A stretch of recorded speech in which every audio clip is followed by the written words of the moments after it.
add to his resume. But it was the Orioles offense that ended that sale and early, knocking him out after 4, his shortest outing of the season. It was Chris Tillman who put on the pitching show, dominating Chicago's lineup, 1 hit, 7 shutout innings, 7th win in only 10 starts. Left-hander Joe Saunders, first appearance for the Orioles, who try and make it 3 in a row over the White Sox.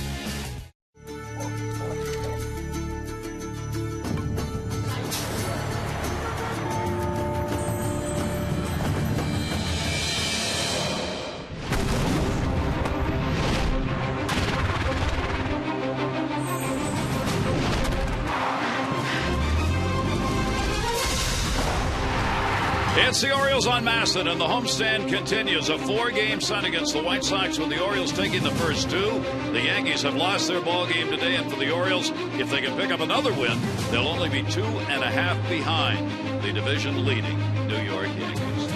For the Orioles, this homestand a good one so far. They're playing their best baseball of the season, perhaps. Certainly when it comes to their starting pitching and the defense, it is shining right now. Hi, everybody. I'm Gary Thorne. This week we're taking a look at some of the players who are making a difference for the Orioles. 2 names not even thought of when this season started who would be here making a difference, starting with Nate McLouth.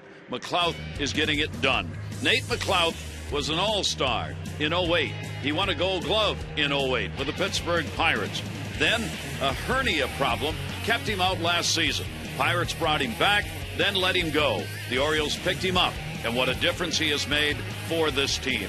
He is now the left fielder every night, hitting .357 in this homestand. He's had 4 runs, 3 RBIs, a home run, has scored a run in every game this homestand for the Orioles. Who would have thought Nate McLouth would be the one who would be out there in left field? And then there is Lou Ford. Ford has played more than 900 minor league baseball games. Only half that played in the majors. He has played in the independent league. He has played in Mexico. He has played in Japan, and probably thought his season and career long ago ended. Not yet. Take a look at the numbers he has put up for the Orioles. He is getting it done this season, and he adds the home run ball to that as well, his first home run since 07. McLouth and Ford, just as Mike Bordick predicted in spring training, stars for the Orioles as we head into September. I just said there would be some heroes that we didn't know about. No, actually, I said nothing like that at all. But I'll tell you what, you have to credit the Orioles scouts to go out and find players like Nate McLouth and Lou Ford, and also player development. They give these guys an opportunity in AAA. Former Major League players that had great success, both of them. Nate McLouth, an all-star and a Gold Glove, like you mentioned. And I'll tell you what, even Lou Ford got MVP votes back in 2004. So great years. They proved themselves as Major League players, but then kind of fell off a little bit, either due to injury or other players coming in. And the Orioles give them an opportunity, and they are taking advantage of it, full advantage of it. And I'll tell you, I think it's the atmosphere. I think they come into this clubhouse and see how the Orioles are taking care of their business, how they're preparing themselves every day, and they don't want to let anybody down. So they're raising their games up. And, Mike, in doing that, when you're making these choices for both Dan Duquette and for Buck Showalter, it's really important that the people you bring in do fit the mold of what's going on in the clubhouse. Huh? Sure do. I mean, so many of the players that Dan Duquette and Buck Showalter talk about are all great character guys. They will fall into place. They do have great work habits, and they know how to win and have had success in the major leagues. Well, Joe Saunders is another one of those names. He's going to be on the mound tonight making his first start for the Orioles. When we come back, that lady will be in a white jacket being taken away in a car with a lot of heavy bars.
Brought to you by Southwest Airlines.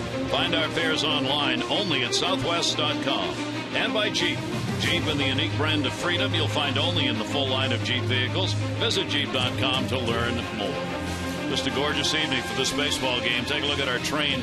Game time temperature, we are at 85 degrees. Lots of blue sky and just a very gentle breeze blowing out towards center.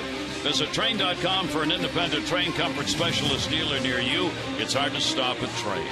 The starting lineup for the Chicago White Sox brought to you by Dodge. It'll be Wise, Youkilis, and Dunn.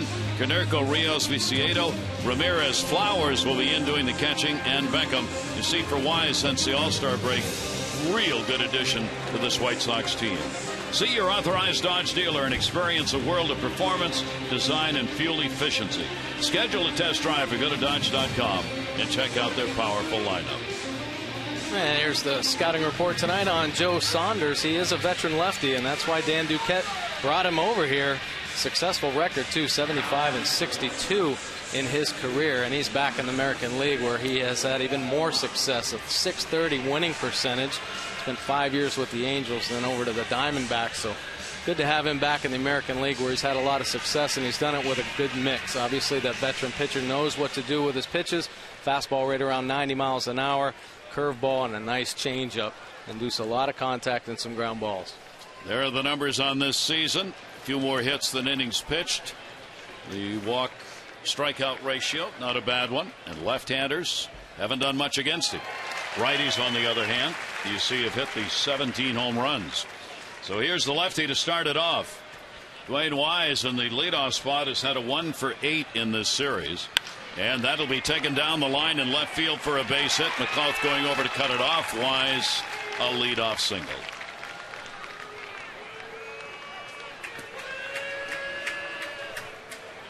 Take a look at the pitch breakdown by Saunders this year. His changeup, good speed on that, 80 miles an hour. You see his fastball right there at 89 and 90 miles an hour. Mixes everything up. Good curveball and a slider as well. So has all the weapons, knows how to pitch and take advantage of that. That curveball, obviously that low batting average, but his changeup is a really good weapon for him. Here is Kevin Youkilis, and the pitch is taken away. The White Sox come in having lost their last 5 on the road, while the Orioles have an overall 4-game win streak going. Robin Ventura's team 2 games ahead of the Detroit Tigers, with the Yankees lost today to Toronto. The Orioles at the moment are 3 games out. They will be either 3.5 if they lose or 2.5 if they win behind the Yankees. And the players and manager have all said, yeah, we're scoreboard watching. Why not? That's half the fun of it here when you get to the final month of the season. Definitely. I'll tell you what, you get yourself in a position, especially this late in the year, you're definitely checking the scoreboard. And if you're out of contention, you're looking to see how the race is going. Yep. 1 ball, 1 strike count. Youkilis has gone 2 for 8 in the series, and he takes a strike and doesn't like it. Youkilis has had a number of at-bats against the 31-year-old left-hander. He's 5 for 19 and has had 2 home runs against him. You see the RBIs and strikeouts also that Youkilis has picked up against Saunders. Runner at first base, Wise, has got pretty good speed, not a big lead, and the 1-2 will wait.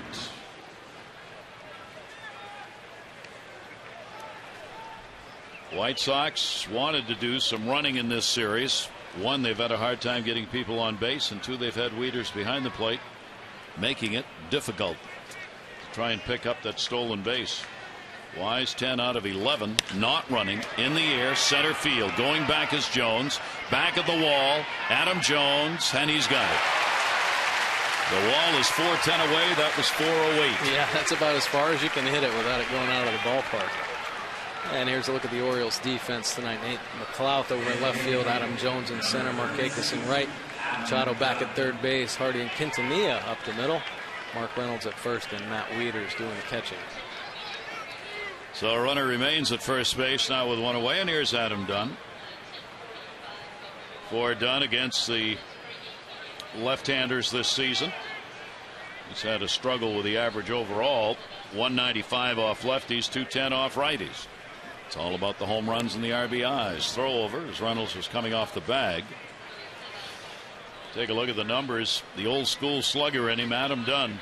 Home runs first, RBIs 5th, walks 1st, slugging 19th, percentage of balls put in play dead last. His strikeouts 151. He's 233 on his average on balls that are put into play.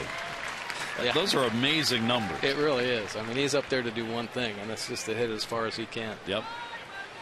And you can see 0 for 7 lifetime against Saunders.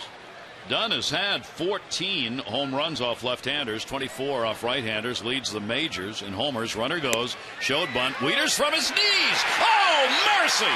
Oh!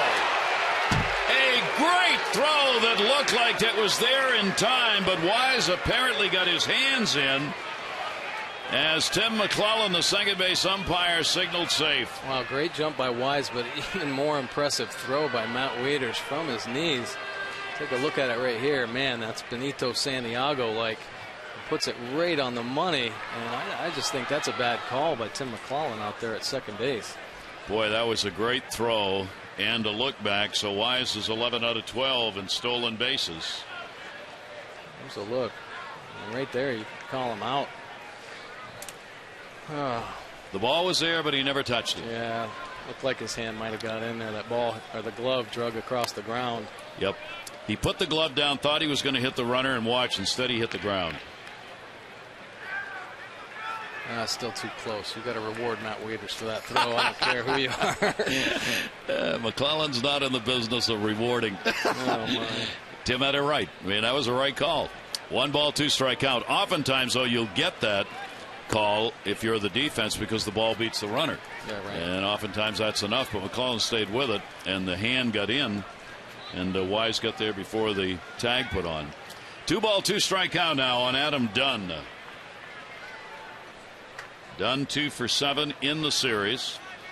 Big shift is on in the infield. Breaking ball will miss outside, and the count will go to 3 balls and 2 strikes.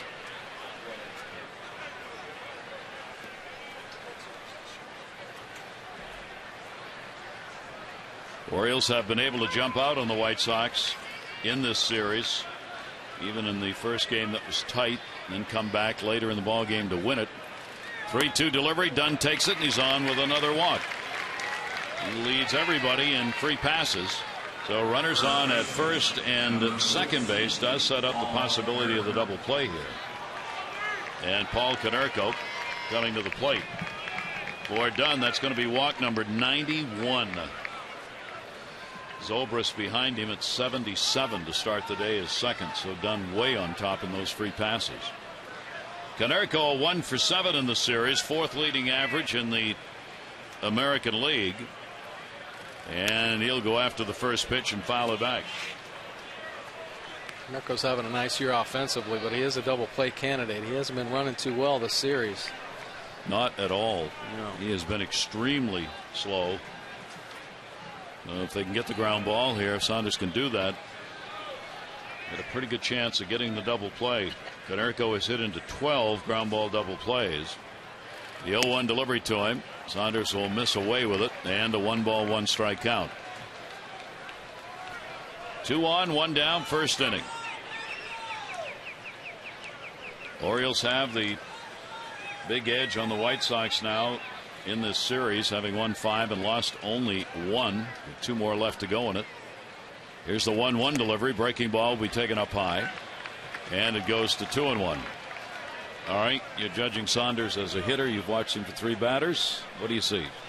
Well, I'm sure there are some nerves going on. You know, even though he is a veteran pitcher coming back home. I mean, he's from Virginia. Excited, obviously, for the opportunity to pitch on a team that is in a playoff race. So maybe a little tight, but I like the way he's throwing the ball. You see there's some late life on his fastball. That was a nice changeup right there. Just trying to find that command, I think, right now early. Not quite hitting the spot with his breaking ball, but he can utilize that changeup, work it off that fastball. Here's another pitcher getting a lot of extra rest. This last start was on the 20th, so he's had 8 days between starts. 2 ball, 2 strike count. Runners off first and second base. Ground ball to the hole. Hardy's over to get it. Off his glove. Wise will make a turn and stay. And the bases are loaded. So they've loaded him up. Konerko reaches. This ball deep in the hole. J.J. Hardy, good job getting to it. Actually, just getting there and getting his glove on it saves a run from scoring. That's one of those in-between balls. You wonder what J.J. Hardy might have been thinking about, possibly getting that force out at third base, or thinking about trying to turn and get the force at second base the way Konerko's been running, possibly being able to turn that double play. But good job just to get a glove on it anyway.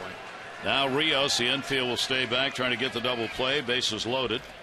Rios has had a 1 for 6 in the series. He too has faced Saunders a number of times. He's got Wise, Dunn, and Konerko on. The back two runners are not fast at all. 1 grand slam picked up in his career, but he's 7 for 24 with a home run off Saunders. That is fouled off outside of third, and a 1-ball, 1-strike count.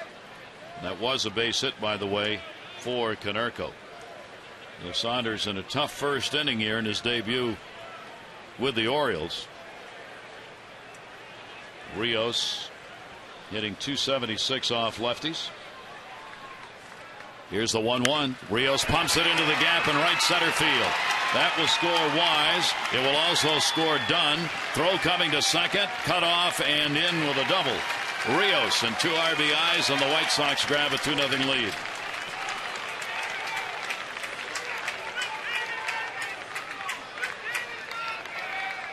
Saunders still trying to find that command here. This fastball up in the zone, out over the plate. Rios drives it into the gap, scoring a couple runs there. Adam Jones, nice job cutting it off.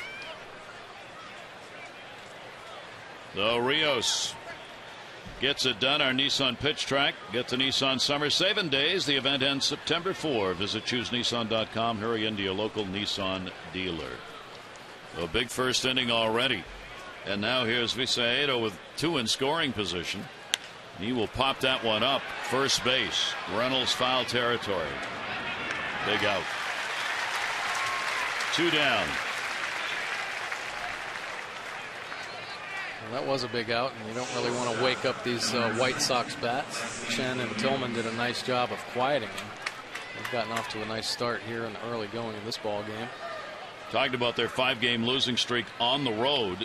During those games, they've hit 174 and have scored a total of 11 runs in the 5 games coming into this one. As Robin Ventura's team has struggled on the road of late. Here's Ramirez, 2 down. He will take the pitch inside for a ball. Ramirez, see the numbers on the season for the shortstop. He is 1 for 5 in this series. Ramirez hitting .352 with runners in scoring position. 1-0 delivery to him, and that's going to be inside. He gets ahead on the count. Ramirez is ranked 7th in the league with runners in scoring position. Rios is ranked 6th. Rios has already delivered the bases loaded double. Now Ramirez has 2 in scoring position. Takes the pitch for a strike on the outside corner. 2-1. A good pitch right there. 2-0 changeup after 2 fastballs in off the plate. 3 for 17 lifetime off the Orioles starter. Runners off second and third. 2-1 pitch to him. That's to right field. Markakis needs to make this catch. Can't do it. 2 are going to score. With 2 down, the runners are going, and that's what we talk about, the advantage when there are 2 away. And Ramirez gets 2 RBIs, and the White Sox have a 4-0 lead. Actually a pretty good pitch right there by Saunders. Had a better job of hitting, kind of gets the bat head on it. It's off the plate, down and away. Just finds himself a hole out there and picks up a couple stakes too. So a big first inning. 4 runs on 4 hits so far in the first inning as Ramirez delivers. He now has 60 RBIs on the year. And here's Flowers doing the catching. This is the 8th batter of the inning. Flowers getting the start, his first appearance in this series. It's a shot against the left-hander. Flowers hitting .325 off lefties and only a .189 off right-handers. Saunders with 2 down. Ramirez back. Saunders this season, base stealers against him have had their chances. He's got a pretty quick move to the plate. And Ramirez over there He's got decent speed. He's 14 out of 20 in stolen bases, but not a big lead. And that would be fouled back into the screen by Flowers. Tyler Flowers comes in with a 6-game hit streak in the games that he has recently played in. He had a game-winning 2-run homer on Sunday against Seattle. He's hitting .429, 4 home runs, and 7 RBIs in the last 6 ball games, and a 2-strike count. So you see, though, the White Sox 3 for 4 already with runners in scoring position, having a 1 for 8 in the first 2 games. They are the #1 team in the American League in average with runners in scoring position at .288. 0-2 delivery, and that just misses on the inside corner. Yeah, real good pitch. Locks Flowers up right here. We'll see if it's off the plate. Maybe just a touch. 1-2. 5 doubles to go with the 6 home runs he's picked up.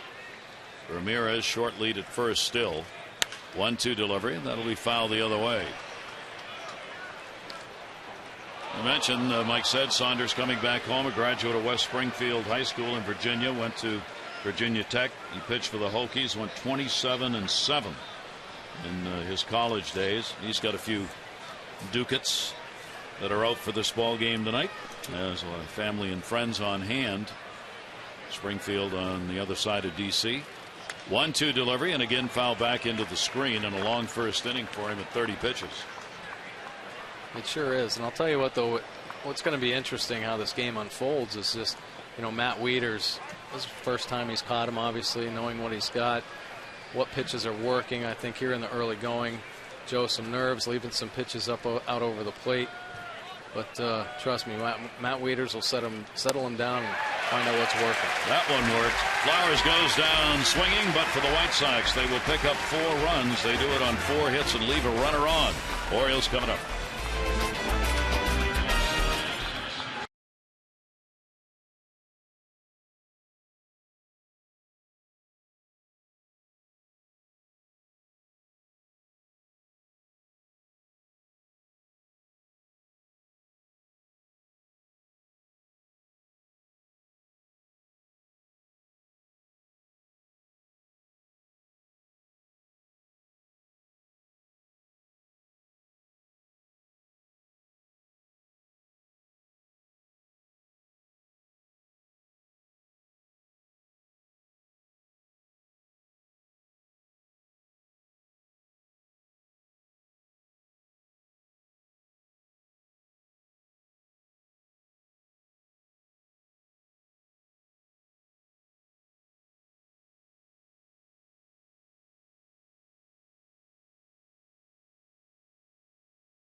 Southwest Airlines, it'll be Marquez, Hardy, and McLeod, Jones, Wieters, and Davis, Reynolds, Quintanilla, and Machado. You see Chris Davis back in the lineup now. Has missed the last 2.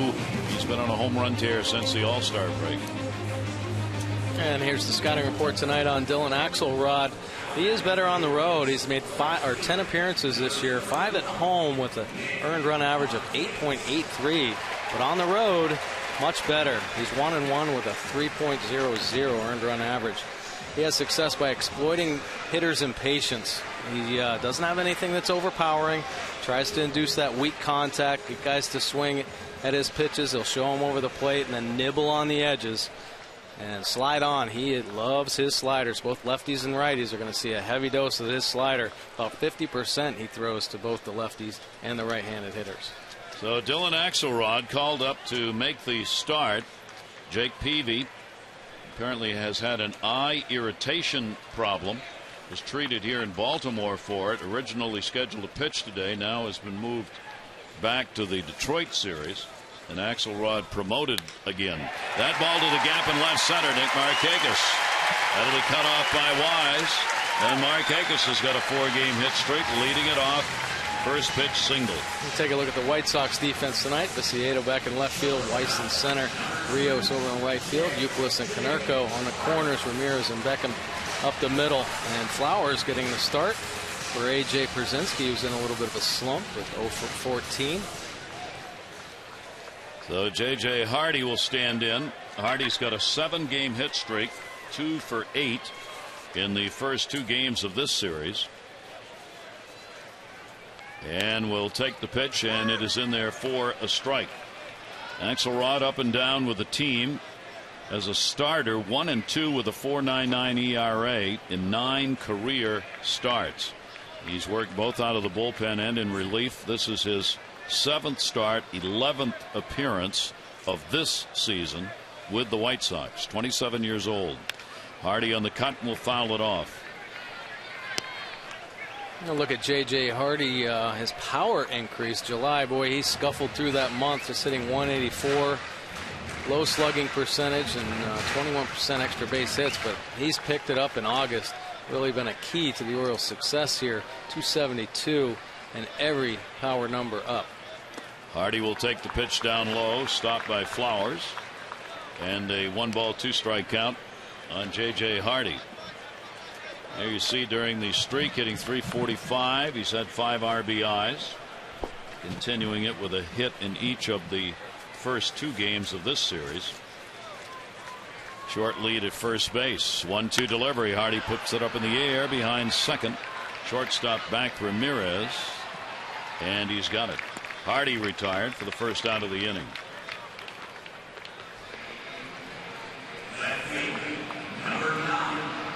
Axelrod's record lifetime is 2-2 at the major league level. At the minors, he was 7-5 this year. Had a very good 2.88 ERA. Used as a starting pitcher at the minor league level in AAA. Appeared in 16 games. Here's Nate McLouth. McLouth moves into the 3rd spot, takes the pitch away. Big series for him. He's gone 4 for 7 in this series. Now hitting at 274. 5 doubles, 2 home runs, and 9 RBIs for the Orioles left fielder. Right off the end of the bat foul. McLouth appearing in his 22nd game as an Oriole. He had 34 games before being released by the Pirates.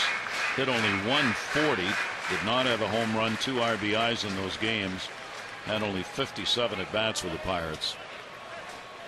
1 ball, 1 strikeout. Markakis off first. That's to first. Dunn caught it. Double play. No runs, 1 hit, no errors, and nobody left on base.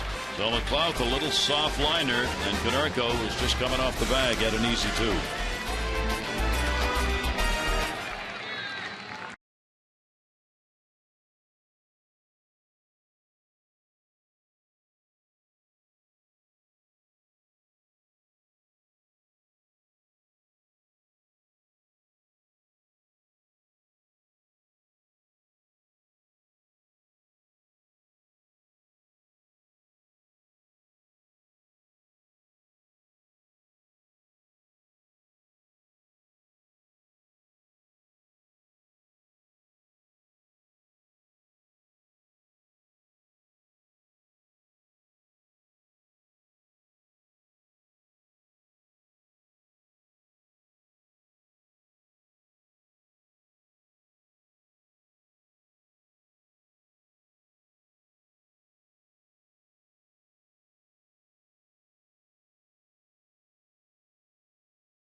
Get your second room of flooring free. 877-241-LUNA.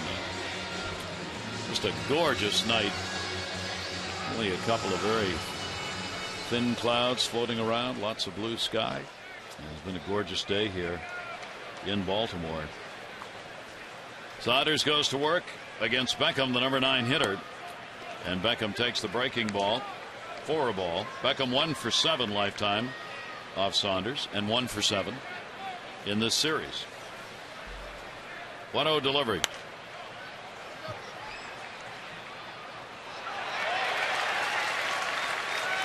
For Saunders, lifetime as a starter, he's had 182 previous starts, 75 and 62 as a starter, 4.17 earned run average. He's pitched in this ballpark before. 3 career starts here. He's 3-0 with a 4.58 ERA. He has not pitched here at Camden Yards since April of 2009. That ball shot into the hole and a base hit into right field. Markakis will get it, and Beckham is on with a leadoff single.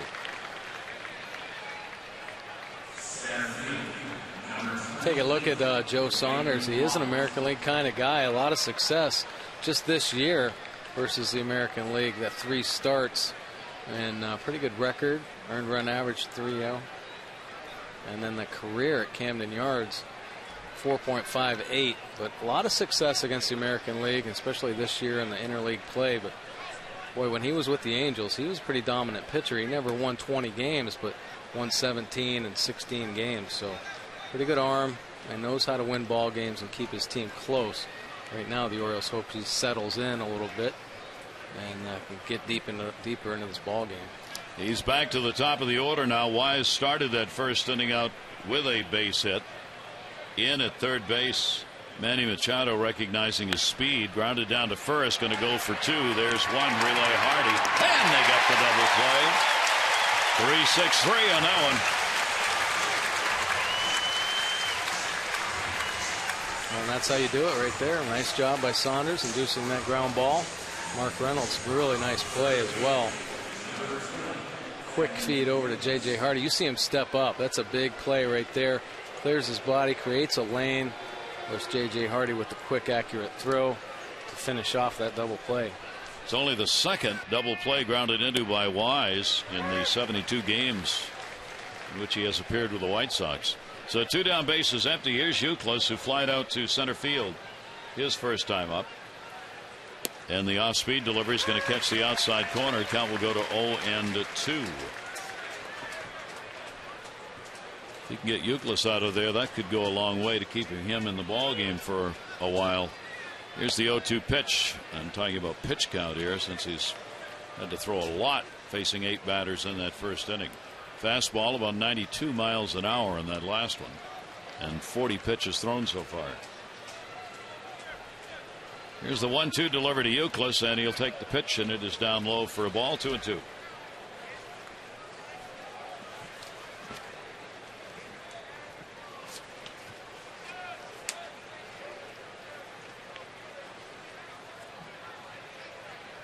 Two-two pitch. Euclid takes that up high, and the count will go to 3-2. Euclid hitting .308 against the Orioles this year with a couple of home runs and 10 RBIs on the season. Most of those, of course, coming with the Red Sox. 3-2 delivery, and he got him. Second strikeout. He faces only 3. No runs, 1 hit, no errors, and nobody left on base. And it's a 4-0 White Sox lead.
In the bottom half of the second inning for Adam Jones, his 100th career home run. Finally, 110 at bats without a homer before he got that one off the top of the scoreboard and out of the yard, and equaling a career high in season home runs as well with 25. Yeah, I mean, great performance last night.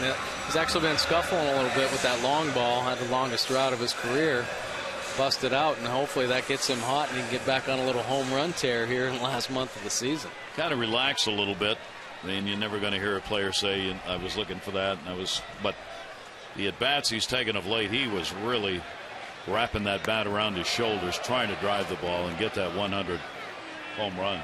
Youngster who picked up the baseball, brought it back, and got some special rewards for it. Some pictures taken, and a bat, and a ball, and some autographs. Great off-speed pitch, swung on and missed, 1-1. Yeah, that's his little slider right there. Axelrod loves that outer third of the plate, and he'll keep nibbling out there. Try to get swings like that. Balls hit off the end of the bat. In and low, 2-1 strike count. First appearance Axelrod has had against the Orioles. Last appearance with the White Sox on July 21 in relief. Towering fly ball to center field. Wise will get under it, and he's got it. Jones is retired. As the O's make their postseason push, be there for every key play. Text Orioles 29292 for starting lineups and in-game alerts that you can't afford to miss. Orioles trying to take advantage of the Yankee loss today as Toronto came away with a win. Escobar had 5 RBIs, including a 2-run homer in that ballgame for Toronto in the victory. Toronto got 3 runs in the 9th inning to help salt that ballgame away. The Yankees made 3 errors and gave up 4 unearned runs. R.J. Happ got the win, and Sabathia took the loss. He's now 13-4. That ball will be fouled back. The Yankees were 3 for 17 with runners in scoring position in the ballgame today. Wow, they had some opportunities, huh? 1 game. The Orioles can take advantage of that by coming back and winning this one. They'll be 2.5 out. Wieters with a 3-game hit streak, and Matt will take the pitch inside. 1 ball, 2 strike count. Early impression I have of Axelrod is players sit on the bench drooling, waiting to get a bat and come to the plate, and then get there and go, why couldn't I hit that guy? Ball put up in the air to right field. Rios going over towards center, and look out. Center fielder Wise stepping in front of him and makes the catch, and Wieters is retired. Orioles and the White Sox will close out their 4-game series tomorrow at 12:35. That's 12:35. Skip out of work early. Have a summer afternoon at the yard. There will be some extra traffic with the upcoming Grand Prix, but the ballpark access points are open. Should be able to get in. Parking lots available as normal. And the Birds will be here for a 12:35 game. 888-848-BIRD at Orioles.com. Chris Davis back in the lineup. Did not play in the first 2. Designated hitter again. He's got a 3-game hit streak. He's of course been on a tear with the long ball, putting up 23 in the year. And that's going to go to first for a base hit into the corner. Rios over to get it. Davis has the play in front. He'll go for 2. Rios with a great arm. Not on target that time, and it's a double.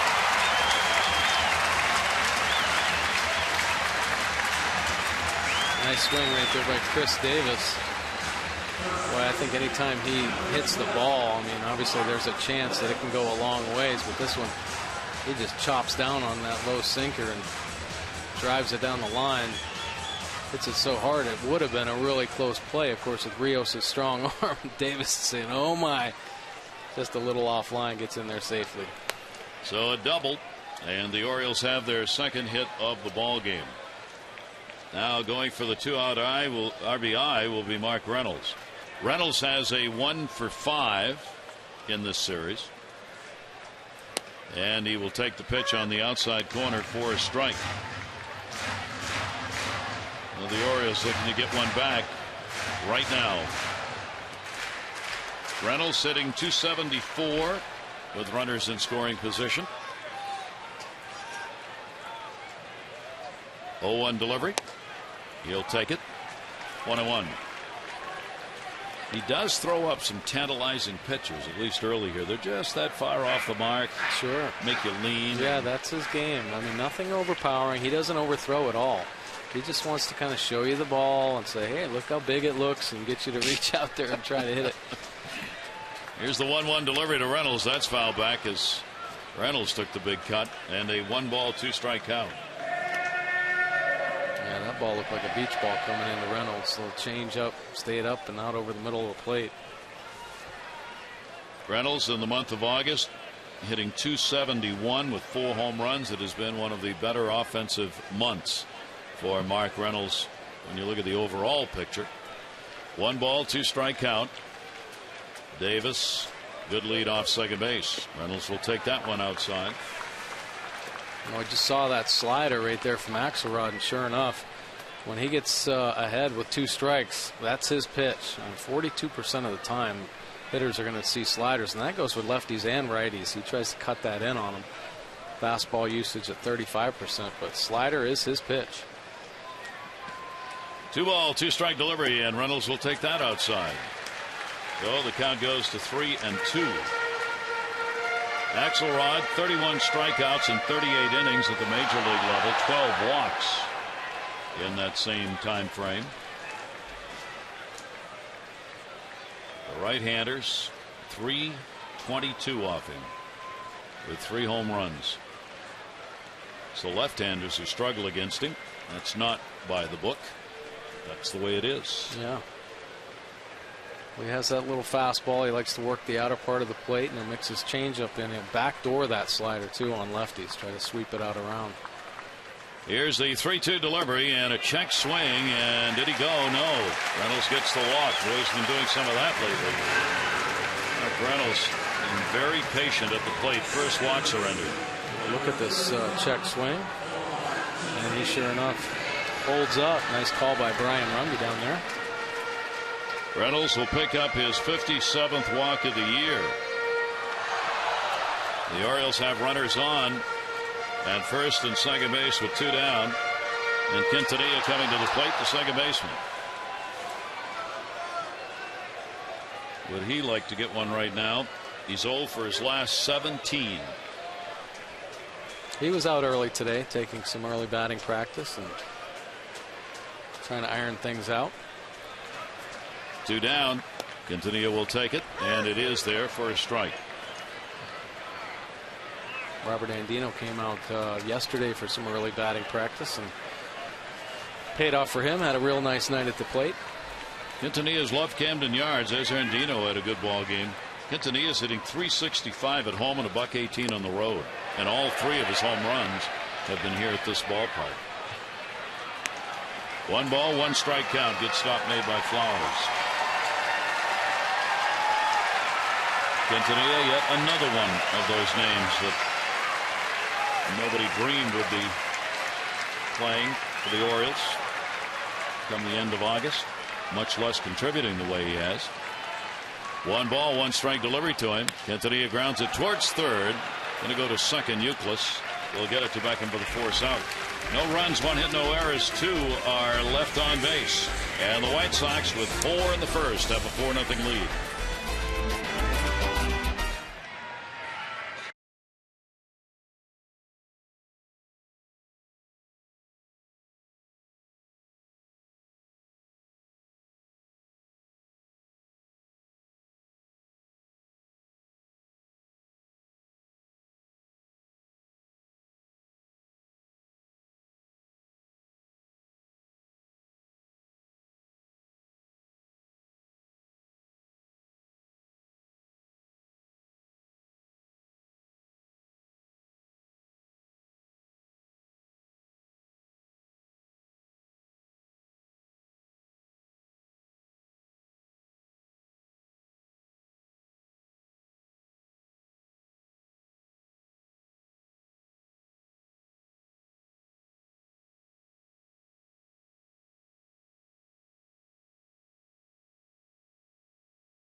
you by AT&T, the nation's largest 4G network. AT&T, rethink possible. And by Antwerpen Auto. When Jack says yes, you pay less at Antwerpen Hyundai, Nissan, Toyota. At Howard County Auto Park. Visit jacksays.yes.com today. Late bloomage on a gorgeous night. And the pitch will be taken by Dunn for a strike. Dunn leading it off. Third inning, drew a walk and scored in the first. 2 RBIs by Rios on a double. 2 RBIs by Ramirez on a single. Saunders pitch, and that will be taken. Saunders making his debut and just trying to settle it in now and keep it right here. The Orioles with plenty of at-bats to get back into the ball game. 31-year-old left-hander, 1-1 delivery. That ball's going to be a base hit right through one of the few holes left with that big shift on, and Dunn's got a leadoff single. Well, we take a look at some records in our Major League notebook. Johnny Cueto with the Reds, first 17-game winner, 2.48 ERA. That's the best in the National League, having a great year for Cincinnati, which is going to be a real powerhouse in the postseason. Mike Trout, the youngster, again getting it done. He is the first rookie, youngest player, 25 homers, 40 stolen bases in a single season. And Yu Darvish won his 13th. That is a new record for a Rangers rookie. Some numbers being put up here as we start to see the establishment of records heading into the final month. Ground ball to short. Taylor made off the bat of Konerko. There's one. Konerko unable to run. There's two.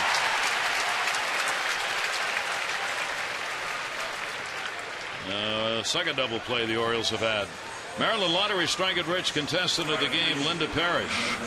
Lydia's already won Lydia's already won 500 for being selected, and you get 100 more for every strikeout recorded by an Orioles pitcher, all coming from the Maryland Lottery. Turn your non-winning strike-it-rich scratch-outs into cash. Enter to win great O's prizes. MDLottery.com/strike-it-rich.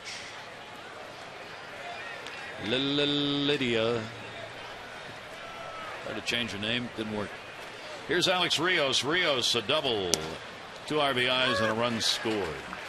And a 1-ball, 1-strike count. Well, Saunders had a nice second inning and a good start here to the third inning, inducing that double play ball for Konerko. Looks like he's starting to settle down and get that ball down in the zone. There were a little bit of that life on the fastball and a good changeup. You see a lot more ground balls. 2-1 delivery fouled off. Acquired from Arizona from Matt Lidstrom last week. D-backs picked him up from the Angels back in 2010 against Chicago Lifetime. He's had 8 career starts, 4-3 his record against them. That's an inside corner strike. He gets his third. Strike, faces only 3 here in the third. No runs, 1 hit, no errors. Nobody left on base. Orioles coming. Machado will lead it off.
To talk about Showalter today, asked him about the ball club and is it about the focus that's making this team so good that he's harped on all year?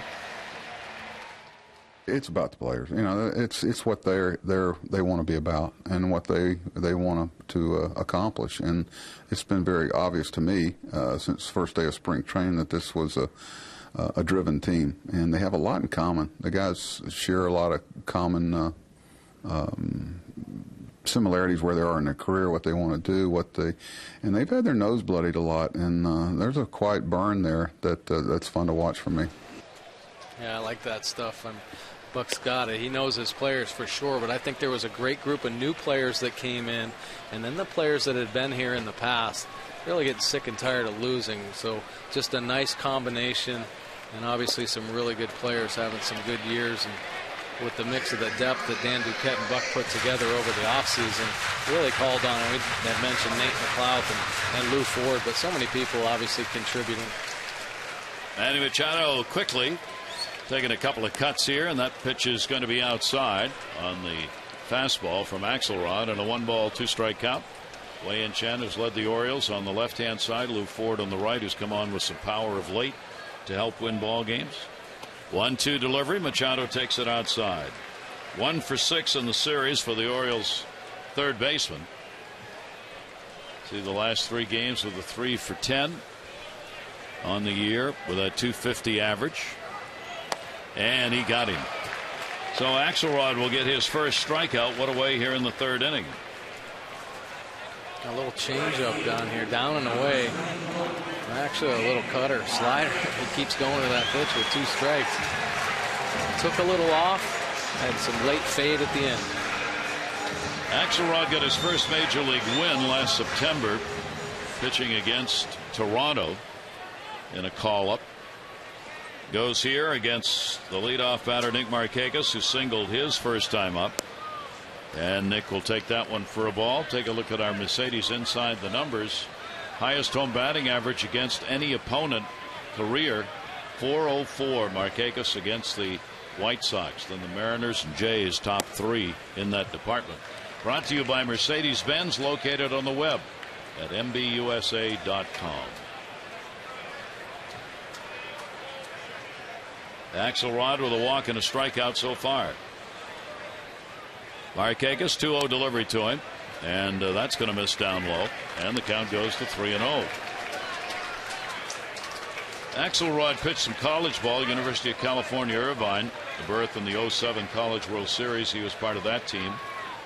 They went 1-2 in the College World Series, and he walked him on 4 straight. And the Orioles get 1 on with 1 out. The Orioles Legend Celebration Series continues Thursday, September 6th, when it honors Cal. That larger-than-life bronze sculpture will be unveiled. Ceremonies begin at 5:15. The gates open at 5. All fans will get the replica sculpture, so we hope you'll come honor the Iron Man. That's going to be on September 6th. 888-848-BIRD for tickets. Hardy popped out his first time up, hitting at .232 on the year, and the fastball is in there to him for a strike. JJ just missed a couple pitches in his last at bat. Like a lot of the Orioles hitters, it looks like they've had good looks at some of Axelrod's pitches, but just missing them. Markakis short lead at first. Konerko holding. Fastball inside and just missed, and the count will go to a ball and a strike. And the Orioles trying to get to this 27-year-old up for his second stint with the White Sox. Here's the 1-1 delivery. That's outside. He last worked at the major league level on July 21 against the Tigers in relief. He gave up 2 runs, 3 hits in an inning, and then was sent back down. And they're just hoping Axelrod can give them a good start here against the Orioles. They've got the Tigers coming up. Sale, their 15-game winner, knocked out in 4 innings by the Orioles last night. And location a problem right now, 3-1. Well, that pitch took off on them. Well, they started the second pitch to J.J. Hardy was a fastball in off the plate. And I think obviously a purpose pitch. This pitch right here just got away from him. Here's the 3-1 delivery. Hardy will take it. It's a strike. Hardy wanted to go. Ball gets away a bit, but Flowers able to track it down. Another slider. AXELROD up in the zone, way up in the zone. JJ hasn't gotten many calls going his way tonight. Didn't get the call at second base, and on that pitch right there. Our Kia Pitch Track brought to you by Kia Motors. To learn more, visit kia.com. Hardy with a 3-2. There goes Markakis. Ball in the air to left field. Visaedo gets it. Markakis has got to get back. Visaedo's throw. Close, but not quite. A one-hopper to Konerko. Markakis was running and was all the way down to second, and you see the arm of Visaedo has got 11 putouts in left field this year. Boy, that ended up being a really close play. J.J. Hardy hits it out to left field. Nice running catch by Visaedo. A nice heads-up play to come up firing. Take a look at Markakis running on the pitch. It's on. Has to put the brakes on after that nice play, and just gets back in time. These are real good arms in the outfield, and Visaedo and Rios in left and right have strong arms. Visaedo's got 11 assists. Rios has got 8. And Wise has what's considered an average major league arm in center, and maybe even a little above that. So they got some good throwing arms out there. Here's Nate McLouth. Lined into a double play his first time up, and the pitch on the inside corner for a strike. McLouth now with a 4 for 8 so far in this series. Over the last 8 games, he's gone 10 for 31, 2 home runs, 7 RBIs in the last 8 ball games and 1 at bat here. Here's the 0-1 pitch to him. That will miss. 1 ball, 1 strike.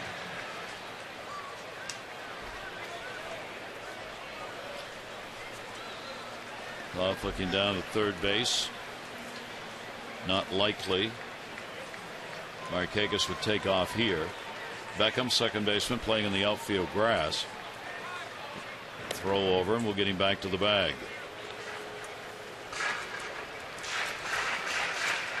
We wrap this up tomorrow. The series, the Orioles head up to New York. The Yankees will have a day off tomorrow, which irks Buck Showalter to no end. Here's the 1-1 delivery on the way, and that'll be chopped foul.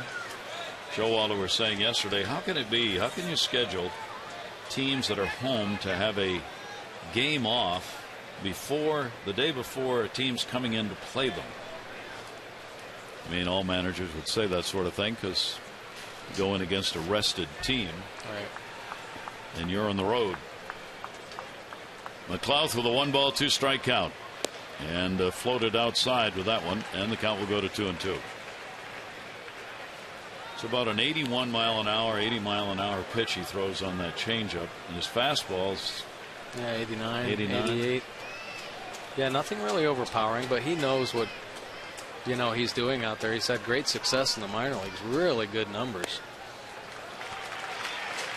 And that pitch will miss, and the count will go full. 3 balls and 2 strikes. So Markakis will be going at first base, having drawn the 1-out walk, and is still there.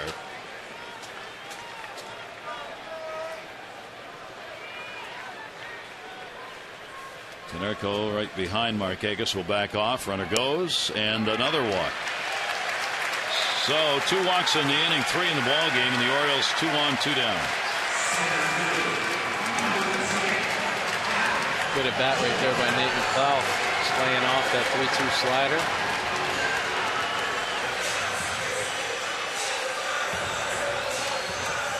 You keep getting guys on base. The Orioles have had a couple opportunities, but unfortunately with 2 outs, but we've seen them come through with some big 2-out hits, all year. Keep taking those chances. If the White Sox keep rolling the dice and putting guys on base, pretty soon one of the Orioles is going to pop one out of the park. Adam Jones, first time up, fly to center field, deep. 2 down, and a swing and a miss on that one.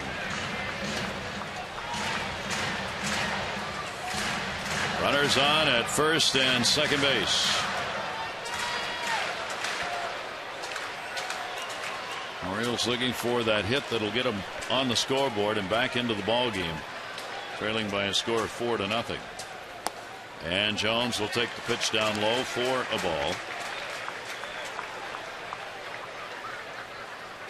As the Orioles attempt to be, as Mike pointed out at the top, as patient as possible against Axelrod. 1-1 delivery and a swing and a miss. And if you're not, that's what happens. That's right. And he's going to keep throwing that pitch. And we showed that graph earlier with 2 strikes. And he's just going to keep throwing it to Adam Jones. He's offered at it twice. Flowers going to keep putting down that slider sign and probably keep moving it off the plate.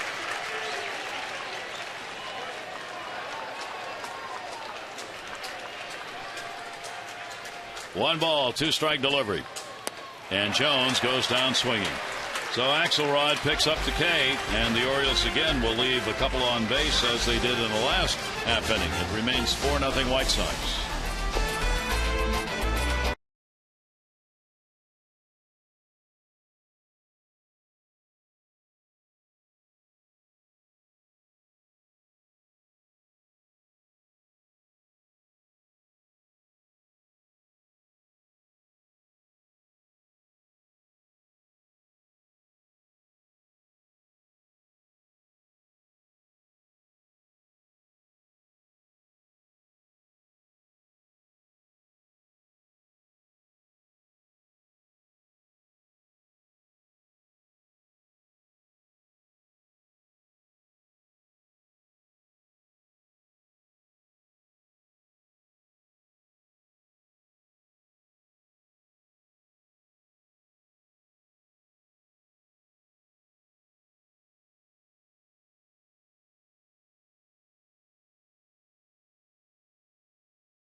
Tonight's game brought to you by Miller Lite.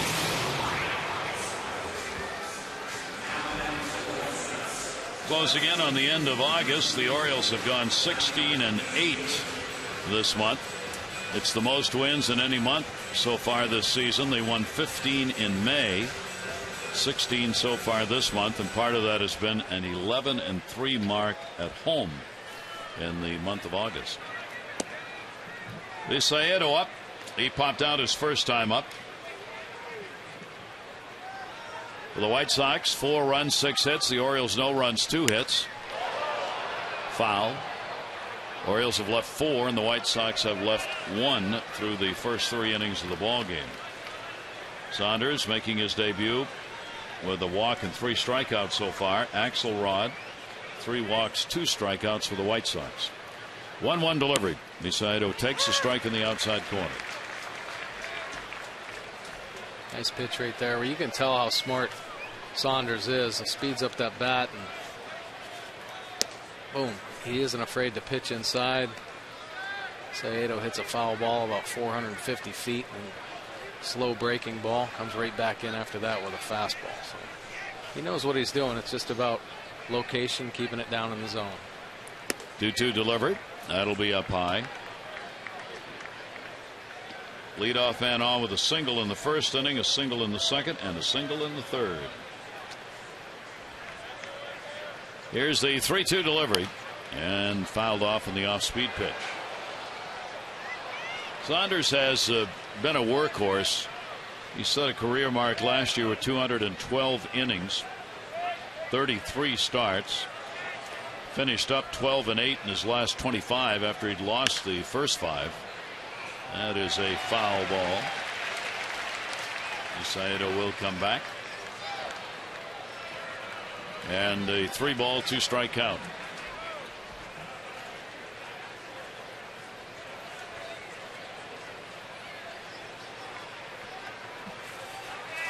Pitch count closing in on 60 for the Orioles left-hander. Here's the 3-2 delivery. Macedo again will foul it back, this time the other way.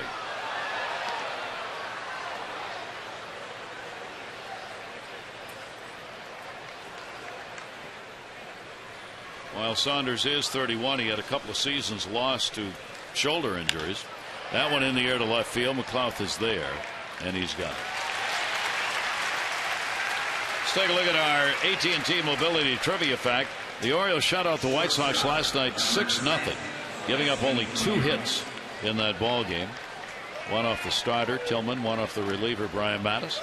And it was just the 7th O shutout versus the White Sox, where they've given up 2 hits or less since the team came to Baltimore, and the first one since June of '84. Our AT&T Mobility Trivia Fact.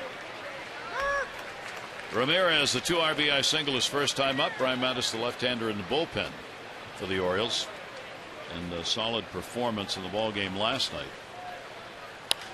Ramirez inside, outs it, 2 strikes.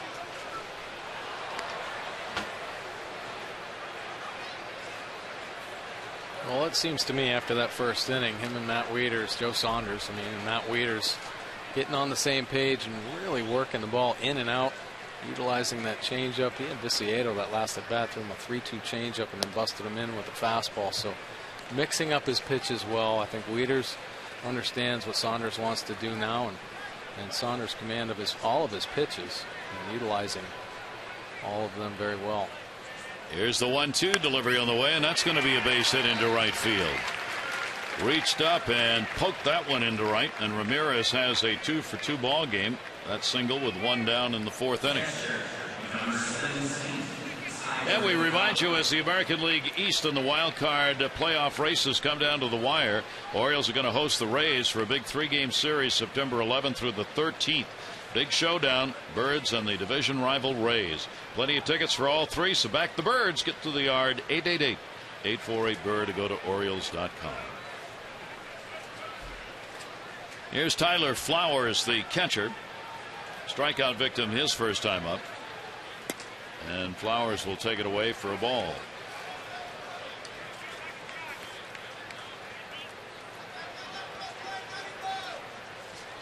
Trying to take advantage of those big numbers that he has against left-handers. He's done a good job behind the plate. He's thrown out 35% of base stealers. Brzezinski struggling with the 0-for-14 going. Fastball got that one by him. 1-1. Yeah, I think Flowers is going to be the catcher of the future for the White Sox. Done some really good things, come up with some big hits. Great backup for the veteran A.J. Brzezinski. I'm sure he's learning a lot from A.J. 1-1. Ramirez at first, and the throw over to get him back.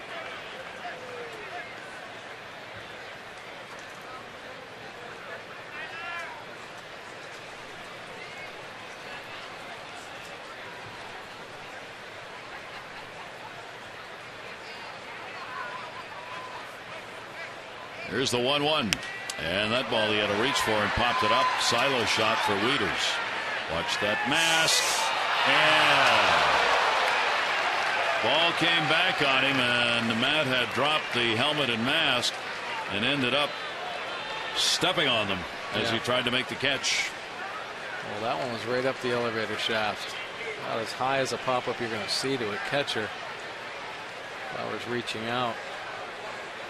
And Matty just dropped the helmet and probably should have thrown it a little bit further. That is an error charge to keep the at-bat alive. Takes it off the wrist. Tyler Flowers gets a break. Ramirez extends his lead at first, and Flowers a chopper. Pitcher Saunders to first, and will get the out. Ramirez will go down to second base, 2 down.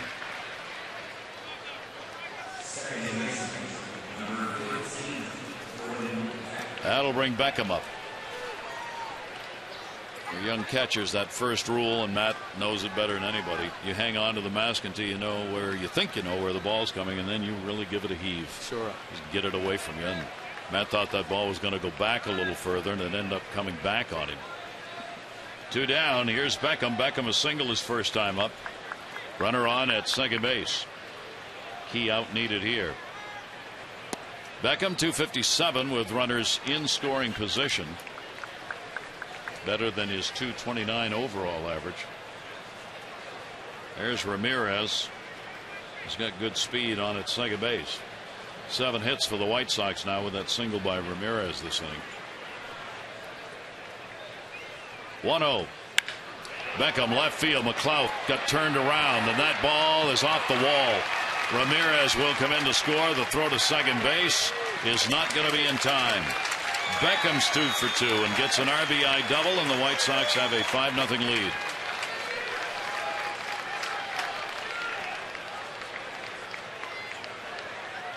Saunders tried to sneak a fastball in the inner part of the plate.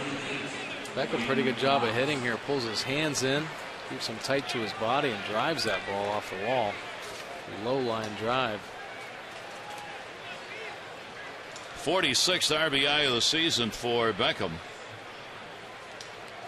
And that's 5 runs on 8 hits off Saunders. Runner at second base still. Strike taken. Wise, the leadoff batter, has singled, scored, and is hit into a double play. Wise 429 with runners in scoring position.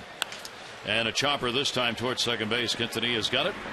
Makes the play for the out. The White Sox, though, will add another, and it came with 2 down. They get the run on 2 hits and leave 1 on. 5-0.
See for the achiever in you. The distances to the yards, one of which is Bowie, AA, last 4. Ronnie Welty helping to push that team towards a playoff spot. Big 467 average, 333 over the last 10. He's hitting home runs. You see 4 and 11 RBIs in that 4-game set. Bowie has won 6 in a row, 9 straight at home. And their magic number to clinch an Eastern League playoff spot is 1. Yeah, they're doing a great job. Some nice players down there. It's nice to see Ronnie Welty swinging the bat. Good kid, nice outfielder, and it really has some potential offensively. He can hit the ball a long ways. Good wristy hitter. And so we wish Bowie well. Looks like that playoff spot real close at hand. Here's Matt Wieters. Wieters flied out his first time up. Axelrod's pitch will miss, and a 1-ball, 1-strike count on Matt.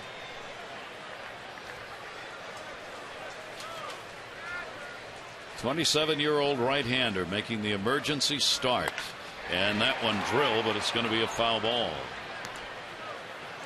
Peavy's going to be back in the rotation for the White Sox against the Tigers, while Sale, there was nothing wrong last night physically or anything. The Orioles just got to him and got him out of the ball game. So their big 15-game winner taken out. 1-ball, 2-strike delivery on the way, and that's going to miss. And the count will go to 2-2.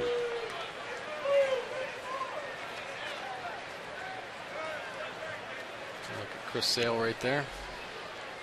Wondering how Axelrod is managing this Orioles lineup after he struggled trying to deal with them. Taken down low. Axelrod's not afraid to take the counts deep. He wants you to swing at pitches that aren't strikes, so he's willing to go 3-1, 3-2.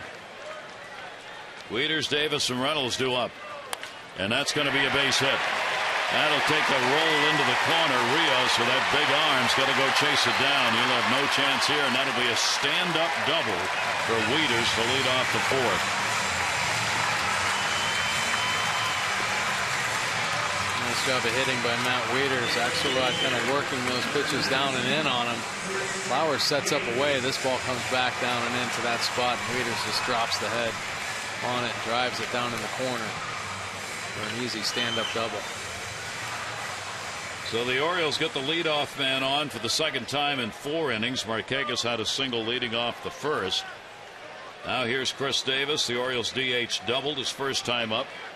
Has a 4-game hit streak. Davis will foul that one back.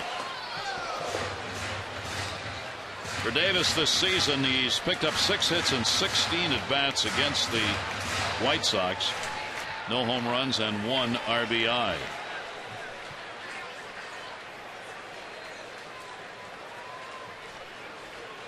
Outfield deep on him. 0-1 delivery. Inside corner strike. My Flowers and Axelrod take some chances coming inside because Chris Davis, he has really produced on the inside pitches here. Working up into August. Started off real slow, but has made his adjustments. At 308 batting average in August on inside pitches is great. And 5 home runs this month. That's going to get away.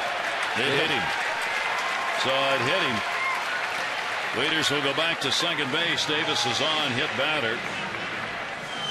That is the 4th hit batter Axelrod has had in 42 innings pitched. And you see another slider right off the big toe of Chris Davis. Taking one for the team. Get another runner out there. Mark Reynolds give him a chance. The Orioles getting chances here, and so far unable to convert. They left 2 on in the second inning, 2 more on in the third inning. Now there's nobody out and a chance for a big inning. Mark Reynolds drew a walk his first time up.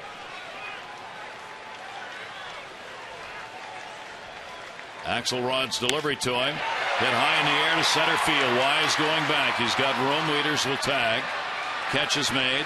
Both runners take off. Wieters will advance. Going back to first base is Davis. So a runner gets moved up, but an out recorded. Nice job of base running by both Wieters and Davis in that situation. Deep fly ball by Mark Reynolds, and Matt Wieters kind of smiling about it. He's got a couple stolen bases this year. What the heck? Goes back and tags, makes it safely. Of course, Chris Davis reading that throw as it comes in from Wise and heads back to first base. Davis at first. And here's Quintanilla. Omar Quintanilla get into a fielder's choice his first time up, extending the streak to 0 for 18. He has had a 182 batting average with runners in scoring position so far. Not a lot of chances. 4 for 22. The Orioles need one right here. Only 1 down and need to get a run in. Quintanilla puts it in the air to center, not particularly deep. Wieters. Wise has got it. Wieters is going to go. Here's the throw. Not in time. Davis will get back to first base, and the Orioles get a run. Sac fly for Quintanilla will make it a 4-1 game. Or 5-1, sorry. Nice job making a mark. Good job of hitting by Quintanilla. And Matt Wieters, great base running this whole inning. A stand-up double. A nice job tagging up on a fly ball by Mark Reynolds. And super job there. Aggressive send by DeMarlo Hale over there at third base. So the Orioles get one in. Now Manny Machado coming up with a runner on at first base. Orioles with 3 hits in the game, 2 doubles and a single so far. Machado a strikeout victim his first time up, and he'll take the pitch up high for a ball.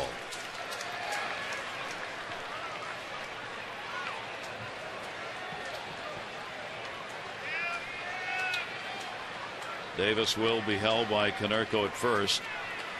Here's the 1-0.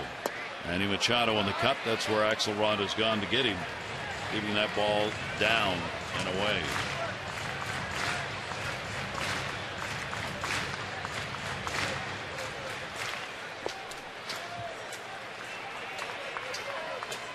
One ball, one strike count. That's right there. 1-2.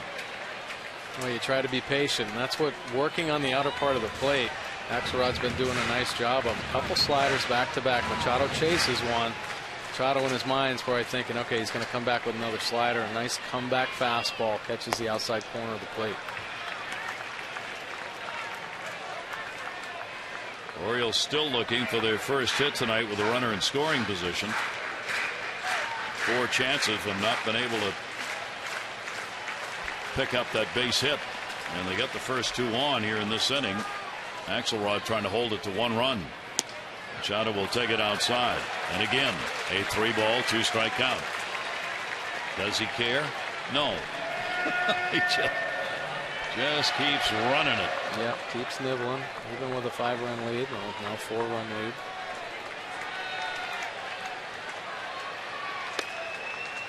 lead. Two down. Davis on the fly.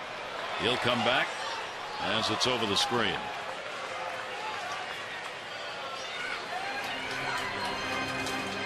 Orioles day game tomorrow, 12:30, and then we'll be off for the series against the Yankees. Miguel Gonzalez, Hiroki Kuroda will kick it off. Wei-Yin Chen against Freddie Garcia.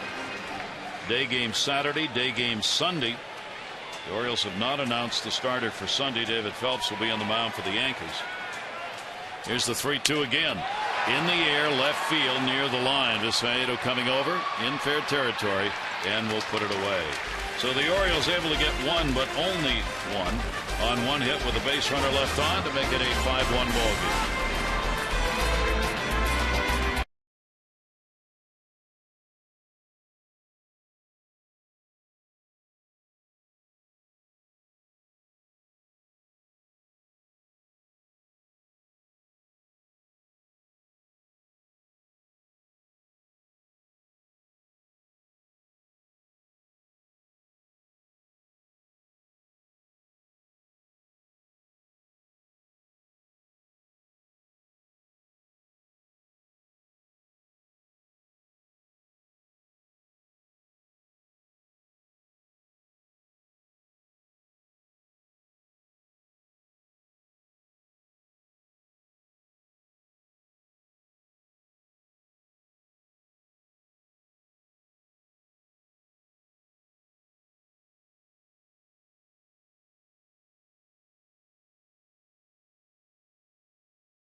Chevy Cruze, offering the best highway mileage of any gas engine in America.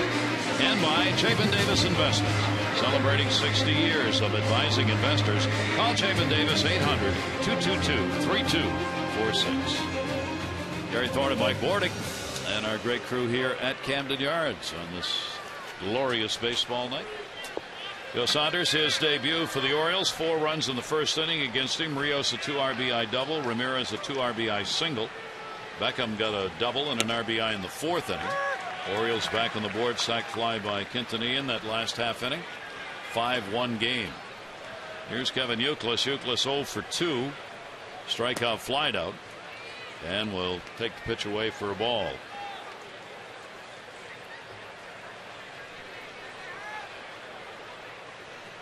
Here's the 1-1 to the third baseman. Off the fist to third. Manny Machado over to first base. Youkilis retired. Our Inside the Numbers brought to you by Kia Motors. To learn more, visit kia.com. You see the longest active road losing streaks right now. The Indians on the road have lost 8 in a row, followed by these White Sox who have lost 5. And the Nationals, Cubs with 4, and the Pirates with 3. Streaky White Sox, huh? They just got done having a 6-game winning streak. At home. You're right. 5 in a row on the road. Here's Adam Dunn. Dunn will foul it back.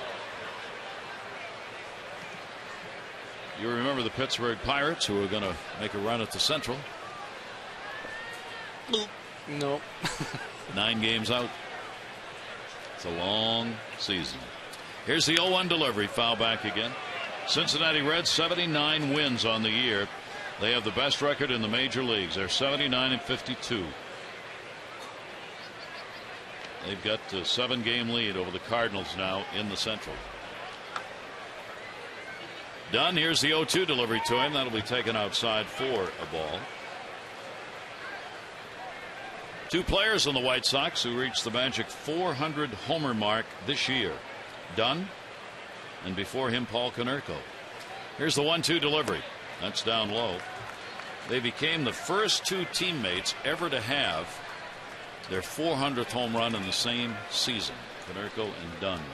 Wow. That's a lot of home runs. Almost as many as you hit. Yeah, I would have had to play 75 years to hit 400. That's not asking too much. And the league's leading strikeout man goes down swinging. Saunders gets him to chase this pitch up and out of the zone. Tried to hit that spot a few times in that at bat. Got him right there. 4 strikeouts for Saunders in the ball game. 2 down. Here's Konerko. Konerko has singled, scored, hit into a double play. Saunders has induced 2 ground ball double plays. Wise for 1, Konerko for the other. 1-0 count. We're in the 5th inning. And that'll be in the outside corner for a strike. Orioles in Oakland right now have the longest win streaks in the American League at 4.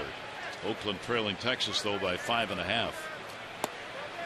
That pitch is taken down low. Both Oakland and Texas have won 8 of their last 10 ball games in that fight for the Western Division lead.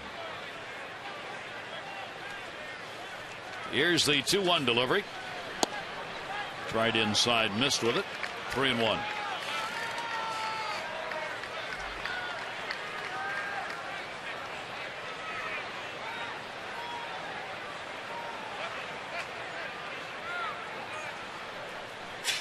Sullivan 3-1 pitch, and that'll be taken down low. Saunders missing with that one, and Konerko is going to draw the 2-out walk. 2 walks surrendered in the ball game. Keeps the inning alive for Rios.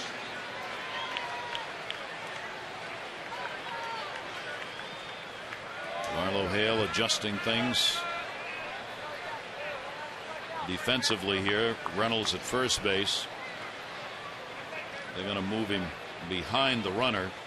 Konerko just not running at all. And so they're going to try and take away that line shot for Rios. And the pitch is down low. Rios doubled and the 2 RBIs first inning, and he is struck out.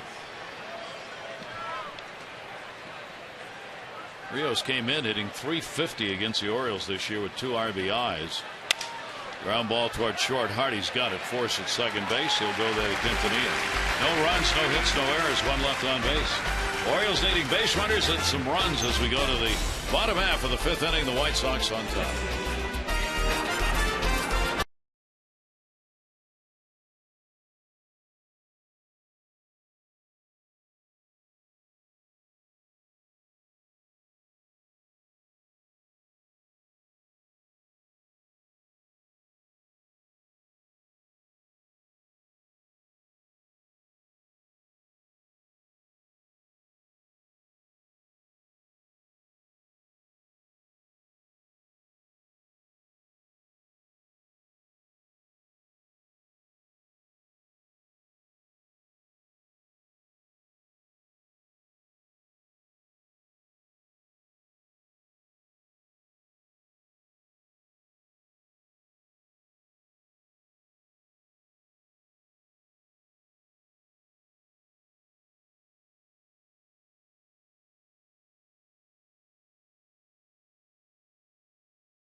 This 4-game set, trailing here in Game 3, and no matter how much you hear about a pitcher until you actually see him on the mound, tough to make decisions about them. What have you seen so far in the Orioles left-hander? Well, I'll tell you what, that rough first inning, I think there were a lot of nerves involved, and obviously him and Matt Wieters trying to get on the same page, but he's settled down and thrown really well and do some double plays, some key double plays.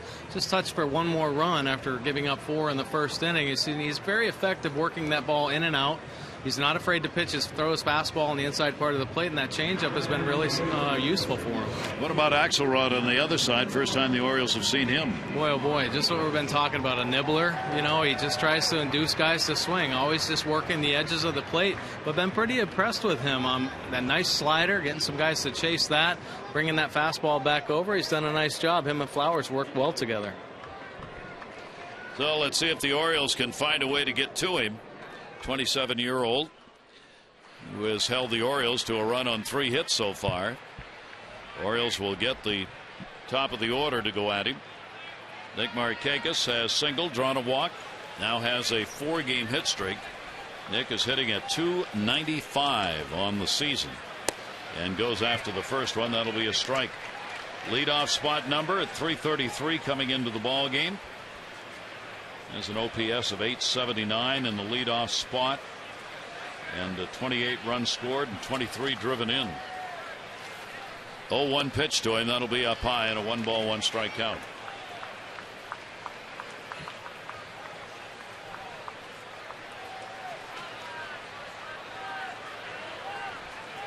Here's the 1-1. Talking with Nick after the ball game last night, you may have heard our post-game interview. Asked about the fact he's showing a little bit of the bottom of the bat. He's choking up a little. He said that's because of the wrist injury, to give him a little more bat control, and it doesn't hurt so much on the swing if he comes up on that bottom part of the bat. He used to be, as most are, have that little finger or so down underneath there, and that was harder on the wrist, he said. Sure. You see a lot of really good hitters that choke up, get off the knob of that bat. And Nick Markakis is exactly right. The bat control, and he can have a more consistent bat path, be quicker to inside pitches. Tendency is when you get your fingers down over the knob, if you don't have a perfect swing, your bat head's going to loop. And he got him. So the strikeout is the 3rd, picked up by Axelrod. Well, let's see. Another slider? Well, why not? Pretty good pitch down and into Nick Markakis. That's our Infinity Pitch Track, brought to you by Infinity, luxury cars that delivered inspired performance. Tells you something about the action on the ball when you know what he's going to throw and you still can't hit it. Yeah. Because he's consistent. Well, you must not be able to see the rotation very well. You must disguise it, because a lot of hitters, you can pick up the spin on a slider, and he just continues to throw it on the outer part of the plate, getting guys to chase. Hardy 0 for 2 has popped out, flied out. That ball put up in the air, left center field. Saedo says, I want it, and he's got it. 2 very quick outs. The Mid-Atlantic Sports Report will return tomorrow, 5 to 6:30. Tom Davis, Phil Wood, Mel Anthony, and Dave Johnson will have continued post-game coverage of the Orioles and the White Sox day game. That'll be tomorrow at 5 right here on Masson. 12:30 for the ball game tomorrow. O's Extra at 12. And then we'll see Zach Britton on the mound against Jose Quintana, the starters, to wrap it up tomorrow, 12:30 for the ball game. And the pitch is taken for a strike. McLouth lined into a double play and is walked. Very efficient performance by Axelrod, considering all the counts that he's worked from behind in. He's still able to get outs here, and by not allowing runners on, that keeps that pitch count down, obviously, and he's just approaching 80. Yeah, and very effective. I mean, you get guys, most hitters go up there and they're looking for the cookie out over the middle of the plate. Well, he's working the corners really well. Up high with that one, and a 1-ball 2-strike count. The Orioles' 4-game win streak on the line here. 1-2 delivery. McLouth reaching for it. Another one to Visaedo. Right at him. He's got it. And a very quick and easy inning. He retires the side in order. We've completed 5 here at Camden Yards with the White Sox on top.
In the series finale, Zach Britton on the mound against Jose Quintana.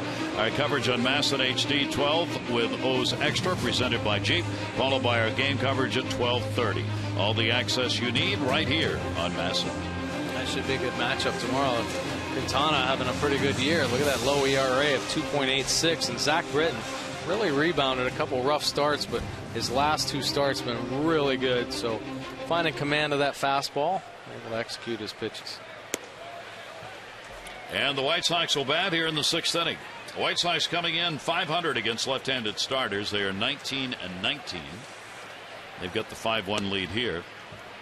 Usaeda will take the pitch away. 0 for 2. He has popped out and flied out. 31-year-old left-hander Joe Saunders with a 2-0 delivery. Breaking ball that is in there for a strike. Usaeda, Ramirez, and Flowers due up.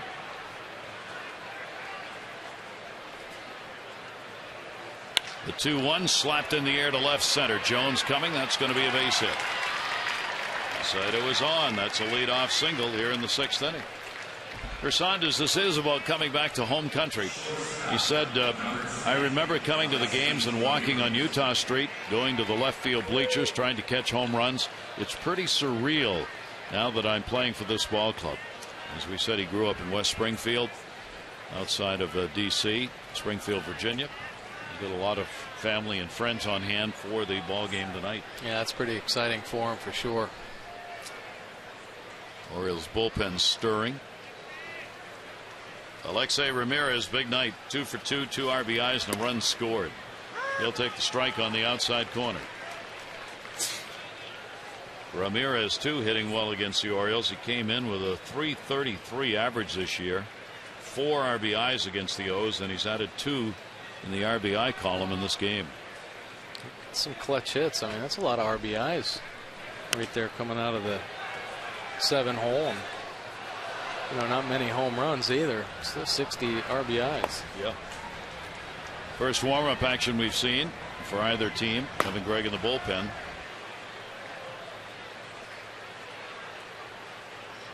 Ramirez came in only 3 for 17 against Saunders. 2 for 2 in the ball game. And with that 94 pitch count, this could be the last inning, depending on how it goes.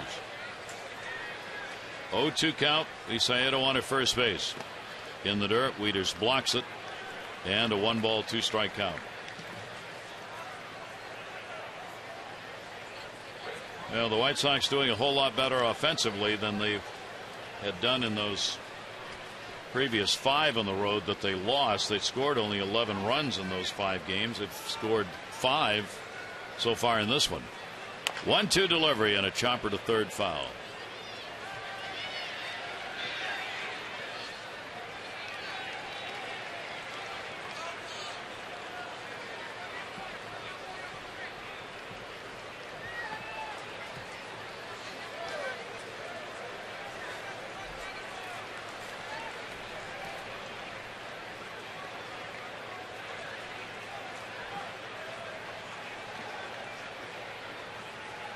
Usaeda, short lead over there at first base. Here's the 1-2 delivery, and that one punched in the air to center. That's going to be a base hit.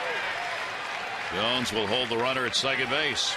So Ramirez is 3 for 3, and the White Sox have 2 on, nobody out, 6th inning. Our O's Extra postgame tune-in brought to you by PNC Bank. For the achiever in you, Jim and Rick will be standing by to take a look at the highlights of this game. We'll listen in to Buck Showalter at the press conference, and you'll hear from the players, all coming up after the game. Buck Showalter walking, pacing, thinking about that big managerial decision. Infield, moving in on the right side, and that ball is going to be foul back. Flowers has struck out and grounded out. Reynolds is playing on the grass at third base. Manny Machado in at third. They're back at second and short. Pretty interesting call right there. I mean, Flowers, pretty good power hitter, especially with a 4-run lead. I think Robin Ventura is going to let him swing. Buck thinking that they might lay down a bunt here. 0-1 the count. Visaedo, Ramirez, the base runners, and a look back to second base to get him back.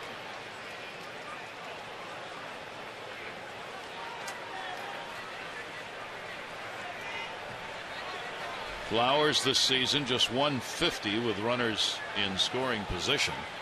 And he does square, and he does bunt, and it's a good one. Manny Machado's got to go to first. So there's the sacrifice that will move the runners up. 2 in scoring position and 1 down. Well, nice job by Buck. Questioning that call with big power hitter up there, and sure enough, he lays down the bunt. Flowers picks up his first sacrifice of the year. So 2 in scoring position, and that'll be it for Joe Saunders, as his debut will end here. He'll go 5 1/3 innings in the ball game, surrendered 10 hits so far, 5 runs, but he's responsible for the runners on at first and second base.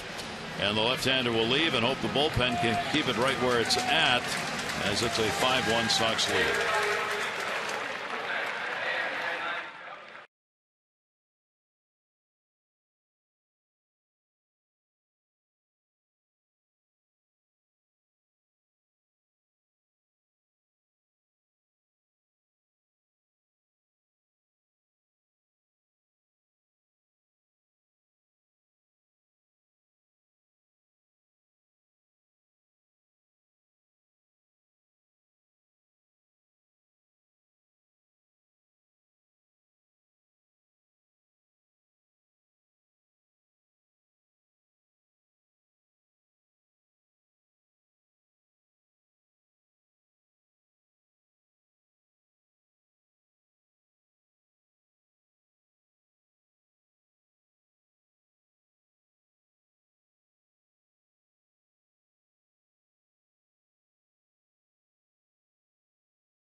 Kind of a rough first inning, but he was able to execute and make some pretty good pitches. Not scared to throw that fastball inside. You see him elevate with his fastball on Adam Dunn. Pretty good changeup too tonight. 5 1/3 innings, gave up the 10 hits. Did elevate the ball too many times. That's why so many hits and so many runs early in the ball game. The 5 runs, but I think a pretty good effort. And I'll tell you what, some of the pitches that he did make, he didn't give up a lot of hard hit balls. Nice change up down in the zone, and I think Matt Wieters and Buck Showalter are pretty excited to be able to have a veteran pitcher like Joe Saunders here down the stretch, because there are some pitches that he can work with for sure. Obviously that leads to Kevin Gregg getting the call out of the bullpen. Kevin Gregg's been solid out there. This is a situation though where he's really got to bear down and make some good pitches. Infield is in. Runners at second and third. Beckham fouls it back. Beckham's had a double and a single in the ball game. He is 1 for 2 lifetime off Kevin Gregg. Gregg is facing the White Sox for just the second time this season. He has worked an inning, given up just a hit, and walked 2. 0-1 delivery outside. Lead runner is Visaedo. Ramirez at second base, only 1 down. The Orioles trailing by 4 here in the 6th inning. Want to cut anything off, and a ground ball they can at the plate. Gregg with a 1-1 delivery and a strike taken. Gregg's got that hard sinker and looking for the ground ball right here.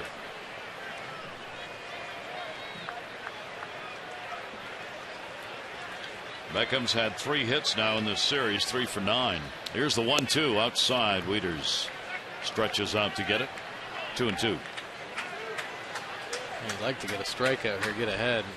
He is able to nibble that outside corner with his cutter and his slider. Like to get a swing and a miss. Here's the 2-2 delivery. Beckham will pop it up, and there'll be no play.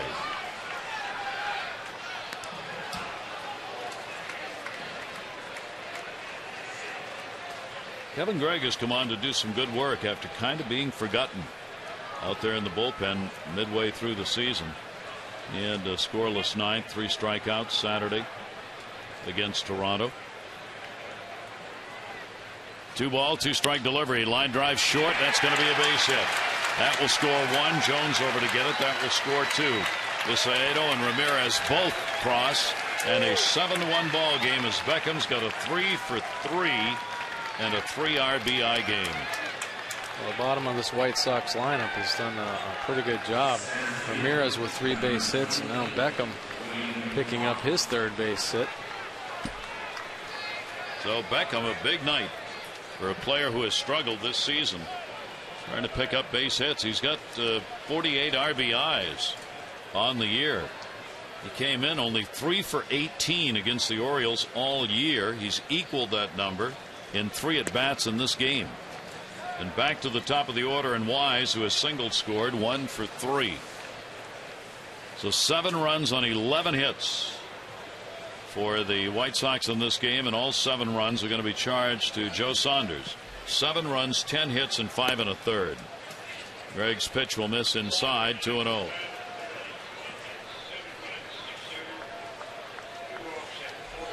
So it's the White Sox bats tonight who have gotten the job done. 2-0 count.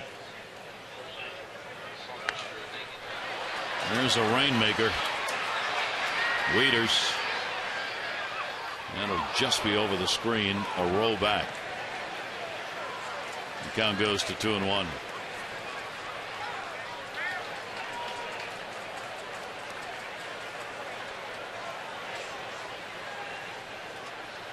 Two managers with teams chasing down a postseason berth. Robert Ventura's team 2 ahead of the Tigers. Well, the Orioles 3 games behind the Yankees, but in one of the wild card playoff spots coming into today's play. And that pitch away. It's the Orioles in Oakland. Right now, the American League wild card teams. Tampa Bay is a game and a half behind. The Tigers are 2. The Angels are 4.5 out of a wild card. 3-1 delivery, and that will be fouled off.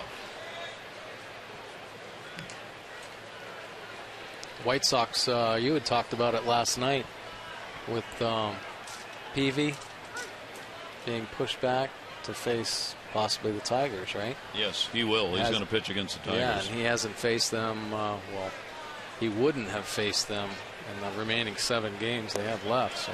Throw down a one-hopper and not in time. So Beckham is going to pick up a stolen base. That'll be his 4th in 7 tries. Pretty good jump there by Beckham. Throw just on the shortstop side of second base. Hardy, good job reaching back to get it. Close play. Oh, if he gets it down on the bag, possibly gets him. Another RBI chance. Kevin Youkilis.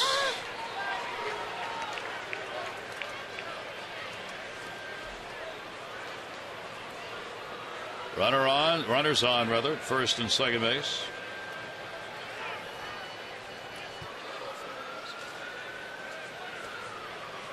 That was a walk to Wise, so that's not a stolen base. Wise didn't know it, neither did we. No. So 2 on and 1 out for Youkilis. That ball line to short. There's 1 and there's 2. Quintanilla getting over to cover. Hardy makes the quick toss. 2 runs in on 3 hits in the inning. White Sox extend their lead.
highlights tonight. That rough first inning for Joe Saunders. RBI by Rios in the first inning, and then Ramirez follows it up with a 2 RBI single on the right field line. And then in the fourth inning, Beckham drives a double off the wall, scoring another run. Saunders gets the exit. It's what Showalter comes out to take him out, and unfortunately tagged for 6 earned runs, in 5 1/3 innings pitched with 10 hits, 7 runs scored, a couple walks, but 4 strikeouts. Runners in scoring position tonight. White Sox red hot. Orioles having a hard time tonight off Dylan Axelrod. You see his pitch count up to 81. He's been very effective keeping the Orioles bats at bay. And he will work here in the bottom half of the 6th inning. Adam Jones will take the pitch for a strike. Axelrod this year in his appearances has worked as many as 7 innings. Did that against the Yankees back in June. He gave up 2 runs, 6 hits over 7, his longest outing at the major league level.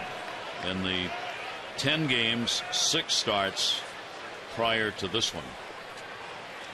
Rest of the season spent at the minors. Adam Jones has flied out and struck out. The Orioles have really been held at bay by this right-hander. Here's the 0-2 delivery, and Jones will go down swinging. He has struck out twice, and Axelrod picks up his 4th strikeout of the game. And the 2013 Orioles Pet Calendar presented by Southwest Airlines is here. 15-month calendar features your favorite birds posing with their favorite dogs and cats. The proceeds benefit Orioles Reach and Barks, the Baltimore Animal Rescue and Care Shelter. Get your copy at the Orioles team store or go to Orioles.com/petcalendar. Here is Matt Wieters. Wieters after the first pitch, left field. This Saeda will settle into this one. And there are 2 quick outs here in the 6th inning. This is one of those games that we talk about. If you're the home team or you're cheering for, in this case, the Orioles, the team looks dead. The reason? They're being outpitched. It's not that they're not trying to hit the ball and get something, but right now, Axelrod is in charge of this ball game. And the Orioles just cannot get anything going against him. Here is Davis, who has doubled him and hit by a pitch and a swing and a miss. Orioles' best chance to have a big inning was in the 4th when Wieters doubled to lead it off. Davis hit by a pitch, but even with the first 2 on, the Orioles could only get 1 run. That came in a sac fly. They did not get another hit after that Wieters leadoff double in the inning. A frustrated bench over there right now, the Orioles hitters. 1 ball, 1 strike. Off speed pitch is going to miss up high. 2-1. There must be some sort of deception, or the Orioles hitters not able to quite pick up that slider, because we haven't really seen Adam Jones swing at as many sliders down and away as he has tonight. So that's been a pretty effective pitch, obviously, for Axelrod. And as you were talking about earlier, that is his out pitch. Yeah, he goes to it and just continues to throw that pitch almost 50% of the time. If they don't hit it, keep throwing it. Sure. Here's the 2 ball, 1 strike delivery, and Davis will take it. We're talking about the Detroit series with Chicago coming up. Mike was mentioning Peavy's going to go against Pfister in the first game on Friday. Francisco Liriano and Max Scherzer on Saturday. Then the Sunday night games got Chris Sale and Justin Verlander. That'll be fouled away. That'll be an ESPN game, of course, and I'm sure baseball fans may have seen ESPN has doubled the money from about $350 million to some $700 million, extending their deal with Major League Baseball. Just when you think Major League Baseball couldn't possibly get more money out of television, the floodgates open. Yeah, hey, there's great interest, and I think you know, the added wild card sparks a little bit more interest and keeps fans glued to the TVs. Hit hard and deep, going back though. Wise, he's got a line on it, and he's got it. 2 fly balls have gone out there, about 408 feet in this ball game. Side retired in order. That's 7 in a row, set down by Axelrod since the sac fly. Oh, I want one, please, please.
It's Miller time, brought to you by Miller Lite. What a beautiful night and a great day here in Baltimore. Which actually is pretty quiet. The vacation period underway, of course, with the holiday weekend coming up, and in the city it's kind of the quiet time of the year. So for those of you around the city, don't forget it's restaurant week. Get some great deals at some great restaurants. Yeah, if you can get into the city with the Grand Prix, how do you get into the city to enjoy the restaurants? Well, you start right there and you jump. A 7-1 lead for the White Sox, and the pitch will be taken down low by Dunn. Dunn has single, walk, struck out. That pretty much sums up a season right there. Walked and scored. Struck out his last at bat. Leading the league, of course, in both walks and strikeouts, and the majors and homers with 38. He's also got 88 RBIs, 6th in the American League. Josh Hamilton still leads in RBIs with 111. He and Cabrera of the Tigers are the only ones over 100 in runs batted in. Trout's taken over the lead in the batting department, hitting at 340. Leading Cabrera. Cabrera still in a status where it could conceivably be a Triple Crown winner, but falling away a bit in the average department.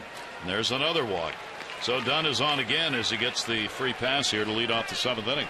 180-mile-an-hour Festival of Speed. Tickets on sale now for the Grand Prix of Baltimore, presented by SRT. Visit raceonbaltimore.com. Tomorrow, the Orioles game at 12:35. Grand Prix preparations underway in the city. Parking lots, though, are open. The roads around the ballpark are open until the team leaves town. So we hope you'll get out for the day game tomorrow at 12:30. And that will miss, and that's going to bring Wieters out. 5 in a row out of the strike zone. Kevin Gregg has walked 2, coming on in the 6th inning with 1 out.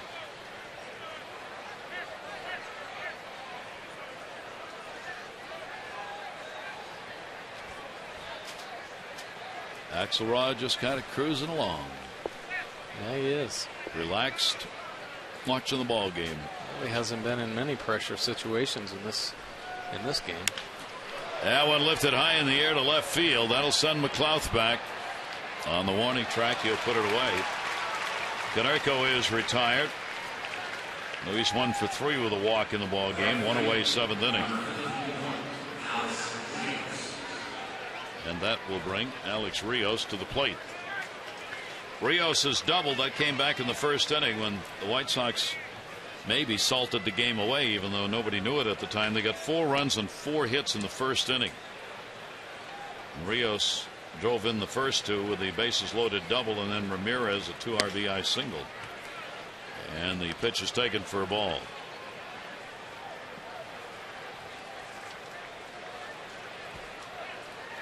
Rios 1 for 4 off Gregg lifetime. Rattles that one back off the screen. 1 ball, 1 strike.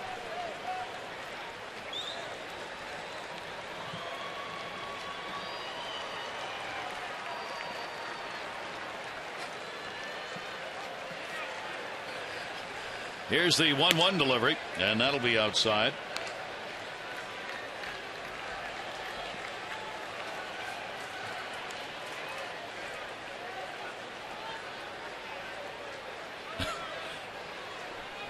You'd like to be in that conversation. That one is fouled back. And it's 2-2. Look at there, the pitching coach on the left, the skipper.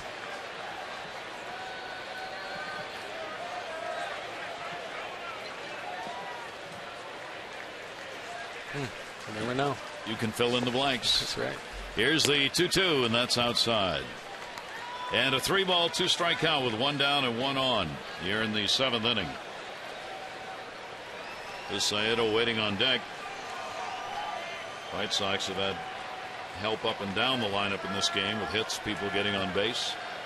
3-2 delivery, and didn't dare let it go by, so he golfs that one away, and the count's 3-2. Well, that ball took off from Kevin Gregg. Supposed to be down and in, and just sailed on the outer part of the plate. I don't even know how Rios got his bat on the ball.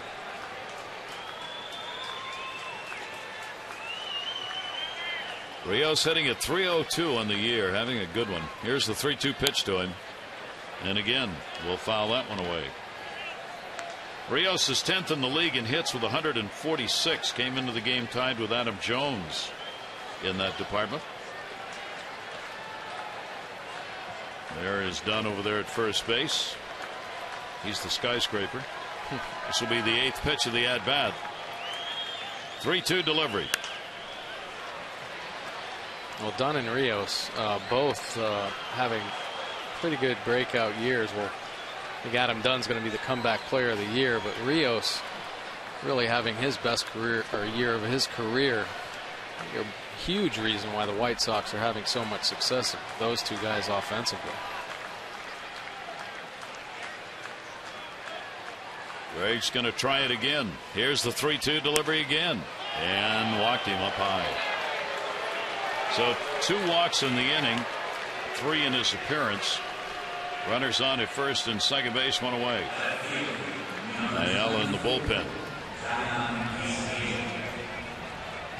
7 runs, 11 hit for the White Sox, 1, 3, and 1 for the Orioles.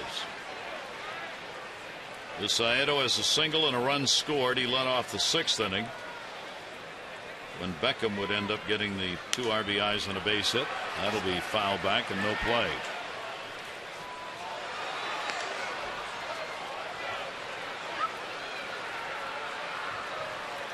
This will make an interesting game for tomorrow, and the Orioles can't make a big comeback here, to see whether the bats of the White Sox are back for real or whether or not Zach Britton can shut it down again.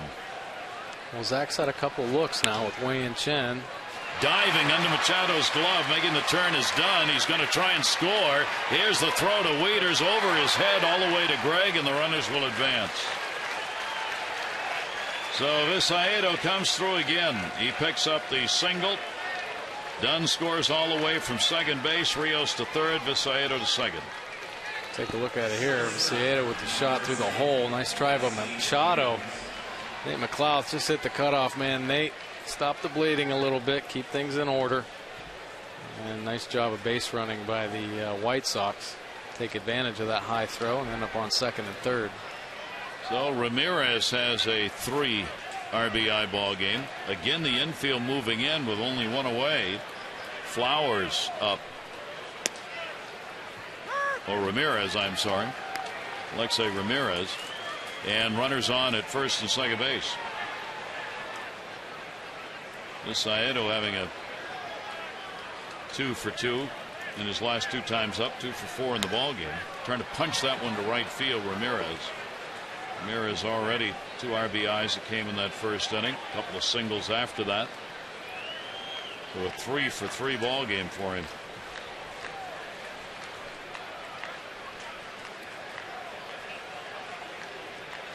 That's 8 runs on 12 hits. 0-2 delivery. Fouled away again. So what I was saying about Zach Britton, he's had an opportunity to see Wei Chen have success against this White Sox lineup, and then he saw Joe Saunders, other lefty, not have quite the success that Chen had. So he's able to kind of learn from these outings and hopefully able to put his pitches to good use tomorrow. 4-game series. If you're one of the pitchers in that 4th game, you really have a long look at the opposition up close. Runners not going. They got him trapped. The runner from second did go. Here's the throw to Wieters now as Rios is in the rundown. They'll tag him out. The runner from second base broke.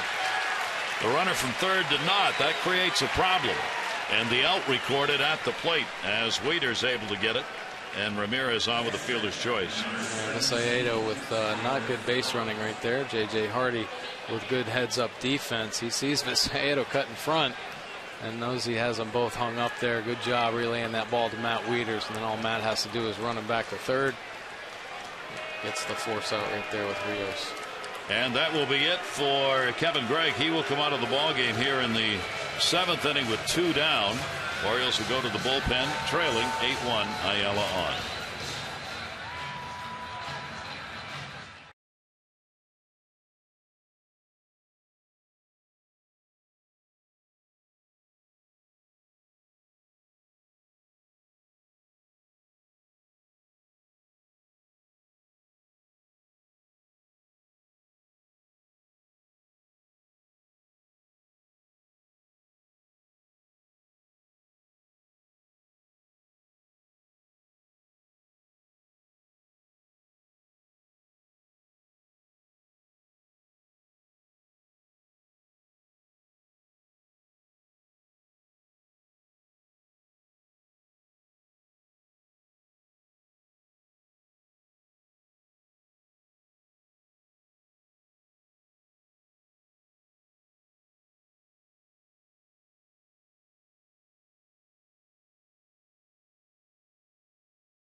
has been in 52 games this year with a 4-4 record.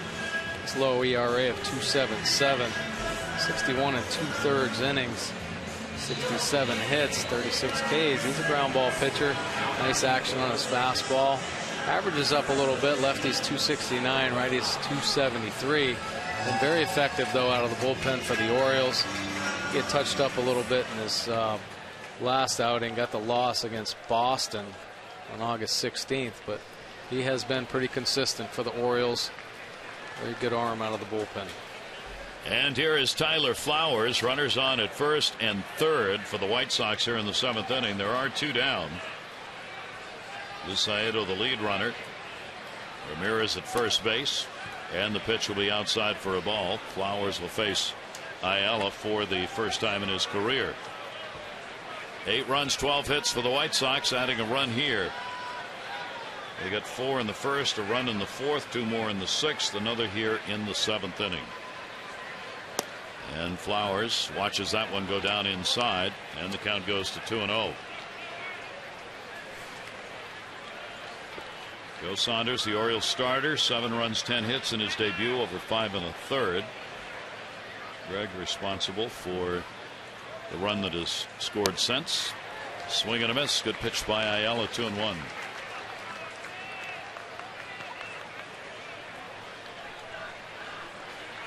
Luis Ayala, this will be his 2nd appearance against the White Sox this year, working in just 2/3 of an inning, and zeros on the board against him. Here's the 2-1 pitch, sliced foul. 13,098, 1398 on hand here at the ballpark tonight. Couldn't have had a better night weather-wise to come to the ballpark. Not a lot to cheer about here, though, for the Orioles side of it. White Sox are trying to equal in one night the total number of runs they've scored in the last 5 road games. 11. They got 8 in this one.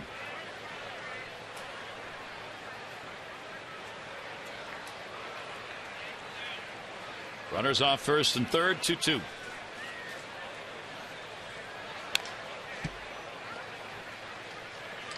Flowers chops it, and that'll hold the count.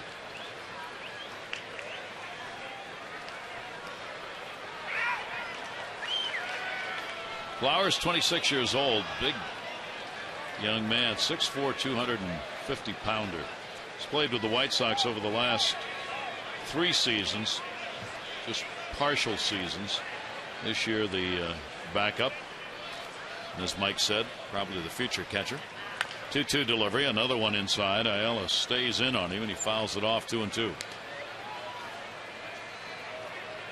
He looks comfortable back there, and he's certainly handling Axelrod very well. Looks like he's calling a pretty good game. Out of Georgia, Marietta, and as you might expect, the Atlanta Braves had first dibs. He was selected in the 33rd round of the 05 draft. 2-ball, 2-strike count. And another foul ball.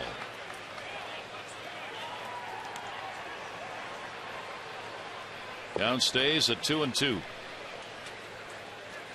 Get that pitch a little bit lower, he'll swing right over the top of it. Give him that fastball down and in for the first strike in Flowers at bat, but unable to get it down below waist level. Flowers been able to fight those pitches off. And this one again, same general location, but misses. So a 3-ball, 2-strike count with 2 away. That'll move Reynolds behind Ramirez at first base. He'll be running. Visayado, the lead runner, at third. 3-2, 2 outs. And the White Sox fouling off pitches. That'll bring Ramirez back.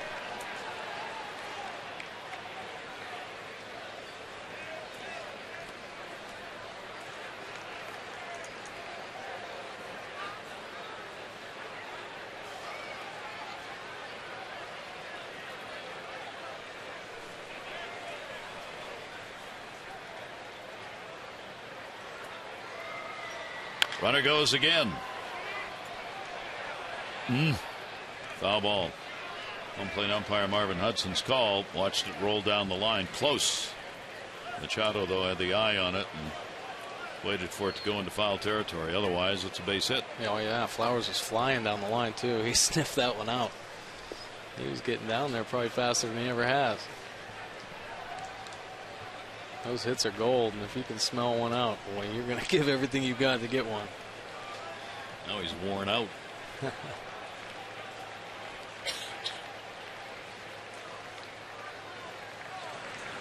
Think they're deciding the future of the rotation over there, trying to figure that out. Man, oh man, they have to think about it a lot, I'm sure. Here's the 3-2 delivery. Runner going at first, and again it's going to be fouled off. So Flowers in a real good battle here with Ayala. The 2 down, keeping his at bat alive. Ayala keeps boring that pitch down and in, down and in. This will be the 12th pitch of this at bat.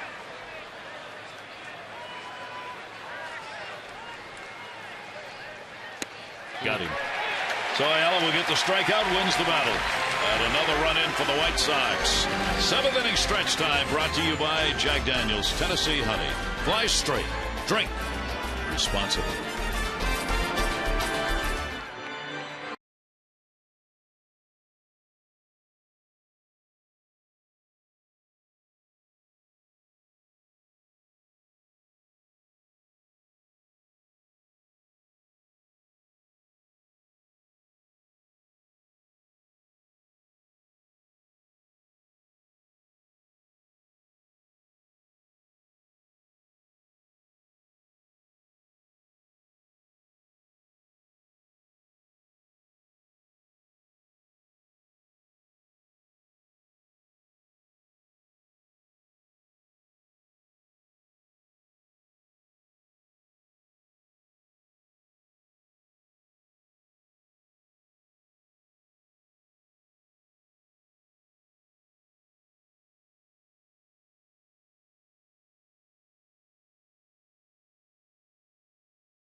This happens throughout the baseball season, but it just gets magnified when you get into a postseason race, as these two teams are.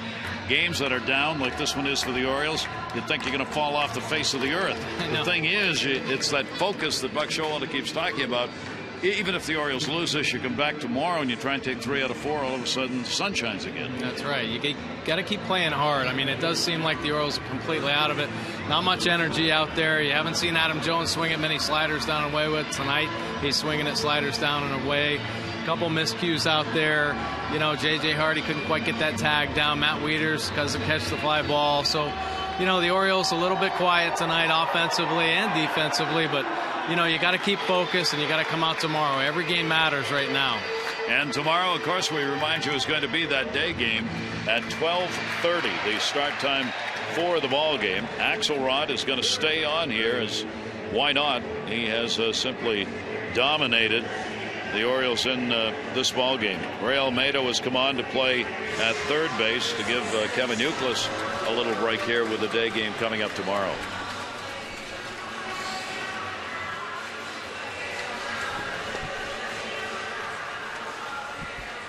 An effective night. He will work to the bottom third of the Orioles lineup. Bottom half of the 7th inning. Reynolds, Quintanilla, and Machado due up. Reynolds a walk, and he is flied out.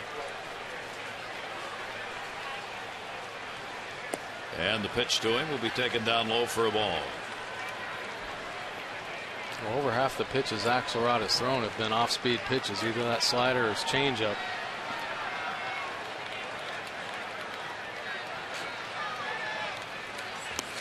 The 1-0 pitch is going to catch the outside corner for a strike. The Orioles had hopes and still do. This ball game isn't over yet. 2 up in the pen. Donnie Veal and Nate Jones. Orioles trying to get their win that would move them to a level they hadn't been at since 1997, as they are trying to get as many games as they can above that 500 mark. A win tonight would have put him 15 over for the first time since 97. Swing and a miss, and another off-speed pitch to Reynolds. 2 balls and 2 strikes. The slider, one of the more hittable sliders he's actually thrown. This one hangs up over the middle of the plate. That one's with a good pass, but can't quite get the bat head on it. 2-2 delivery down to third. Fair ball. That is fair. Second throw. And got him. Oh! Just in at third base. Showalter's going to come out to argue with Brian Runge about that one.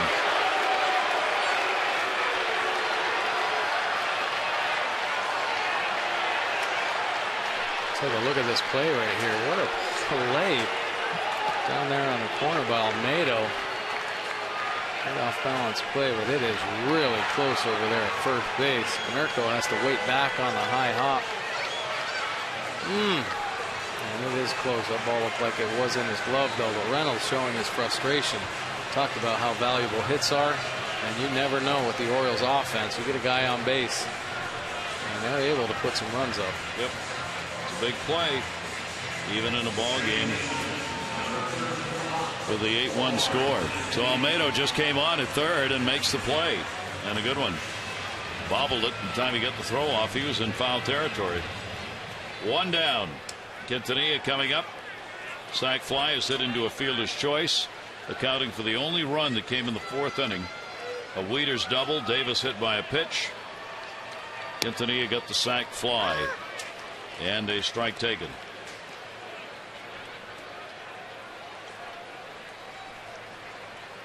This is the difference a day makes in baseball, as the Orioles held the White Sox to just 2 hits and no runs last night. And tonight they've got 8 runs on 12 hits. 0-2 the count on Quintanilla. Yeah, and they faced a possible Cy Young candidate last night. Yeah, they are facing Dylan Axelrod, who's been up and down with the White Sox and getting a spot start here. 0-2 delivery, and that will miss.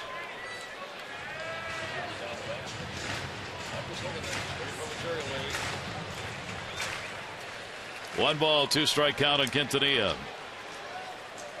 Axelrod's delivery to him will miss a little bit outside. 2 ball, 2 strike count. It's the Orioles tonight with only 3 hits. Markakis in the first inning a single, and then Davis and Wieters have had the doubles. Here's the 2-2 delivery, and a swing and a miss. It'll be strikeout number 5. On our Major League Notebook, we are heading down the backstretch. Take a look at some numbers, teams involved. The Yankees, they did lose today, but last night they got a win without a home run over the Jays. First, just the Bombers' 4th win this year in which they had failed to homer. The Oakland team, 71-57, now a Major League best since July, 34-15. The Angels have Pujols back. He missed 4 games, got a right calf problem. Clearly playing a little hurt, but it's that time of year where the Albert Pujolses of the world are going to be in the lineup if there's any way they can be in. Well, you got that right. They need him in there. They need that bat. They have to make a push.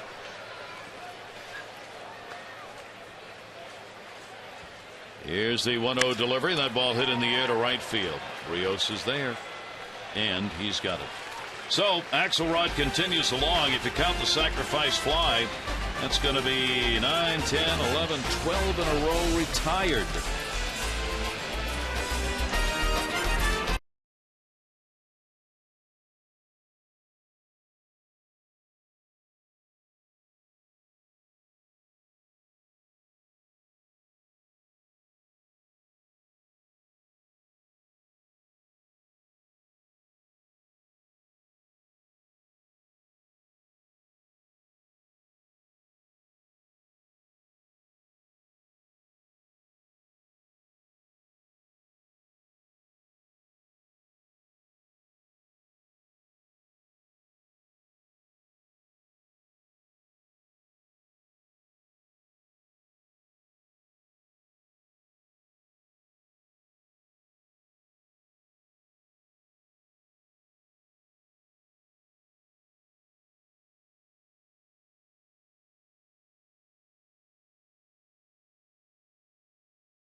On defense for the Orioles, double play, 6th inning. Youkilis at the plate, Hardy at short. Got to get it back to Quintanilla to get that double play on Wise in a hurry. Hardy got rid of that ball instantaneously. That double play turned by the O's. Hardy and Quintanilla forming the keystone combination for this ball game as the Orioles continue to shuffle players at second base, trying to give everybody some playing time. Ayala will stay on and go to work here in the 8th inning. 8-1. White Sox lead it, out hitting the Orioles 12-3. Beckham leading it off. Single, double, single.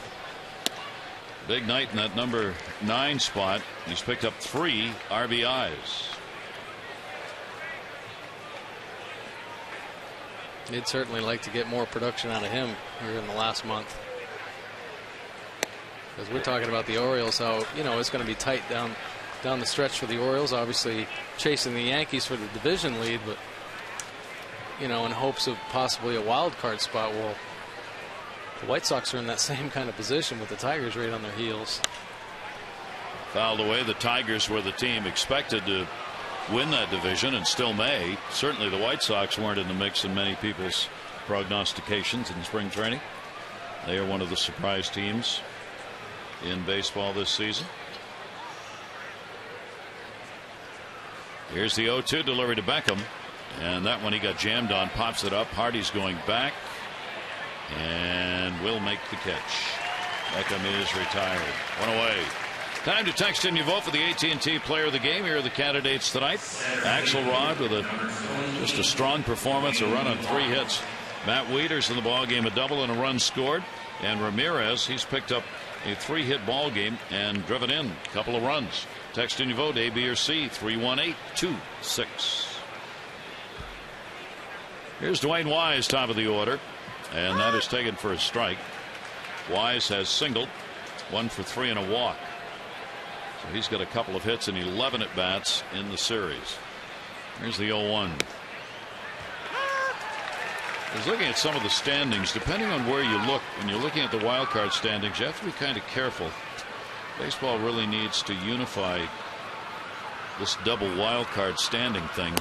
A lot of the releases, when they show teams how far they are behind in the wild card race, are listing the games from the first wild card spot and not the second. And you have to look carefully at that to make sure what you're seeing is real, because really, I mean, if you're trying to make the postseason, what matters is, are you in a wild card spot? Right. And it seems to be the games behind ought to be games behind the second spot. Sure. Wouldn't you think? That one is in there for a strike. So you see right here, if you listed the way we were talking about, American League East, Yankees, Orioles, and then Rays, those are the standings. Then when you get to the wild card, that's Tampa Bay a game and a half out of the Oakland spot. The trouble is with that, see, Baltimore and Oakland have the same record. Yeah. Yes, they do. If you look at the others where you don't have a team, 2 teams tied for the wild card, it's how many games are out of the first place spot, not the second one. So just look at it when you're following this in the wild card race. See if the games behind really tell you first out of the wild card or out of the second wild card spot. 0-1 count, Almeida. And he will take the pitch for a strike. Almeida went for Youkilis. I'm wondering right now why they would take Youkilis out. I know they have a 7-run lead, but I saw Kevin in his last at bat kind of shaking out his right, it looked like his right ankle or calf. Hardy over, and he's got it. Think he was hurting? Maybe. And in the event he is not in there. 1-2-3 inning by Ayala, bottom of the 8th.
Blue Shield will contribute $50 to support the American Heart Association Heart Walk.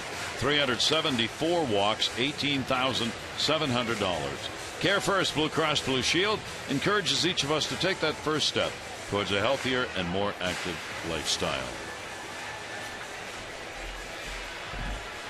There's your line. White Sox lead at 8-1, game 3, 4-game set. The Orioles shut them out last night by a score of 6-0, and then had that 1-run win, 4-3 in game 1. The final game coming up tomorrow. AXELROD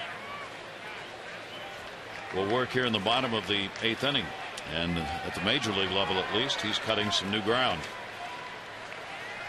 with that pitch. This is his longest performance at the major league level. Nick Markakis single in the first inning. He's walked and he has struck out. Last Oriole batter to reach was Davis, hit by a pitch in the 4th inning. 12 in a row have been retired since then.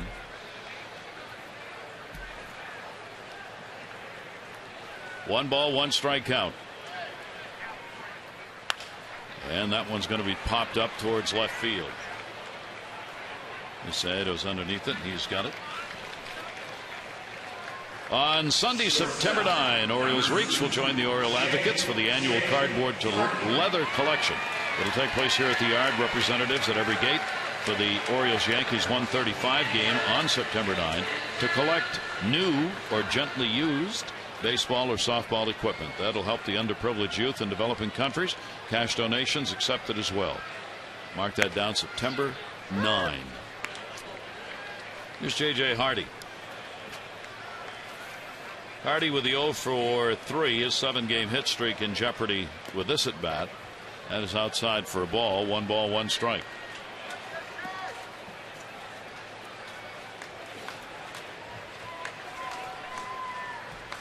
Hardy hitting at .231, and the pitch misses. 2 ball, 1 strike count.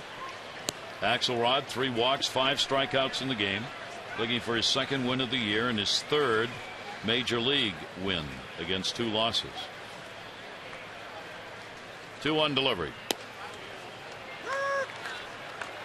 Well, you know, Robin Ventura is going to be pretty happy with this performance by Axelrod, especially after they leave Baltimore and have to head and play the Tigers. Their bullpen, they're going to be pretty fresh after a start like this.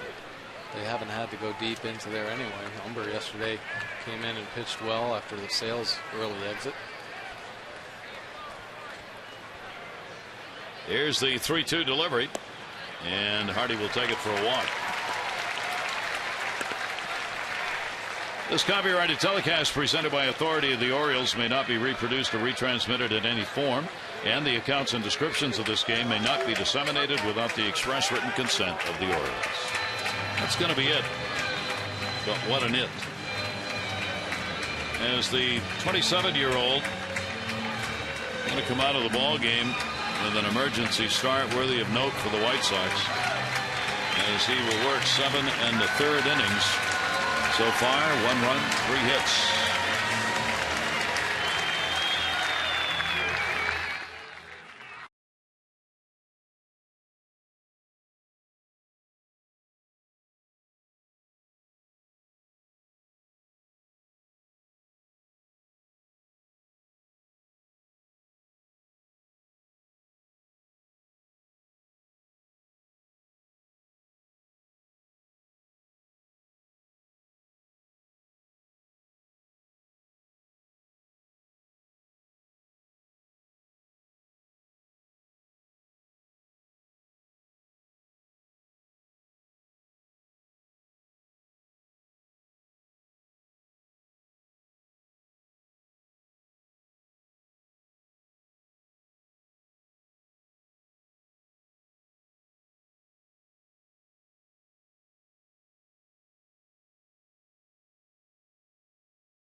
Just 3 hits, really shutting down a powerful Orioles lineup.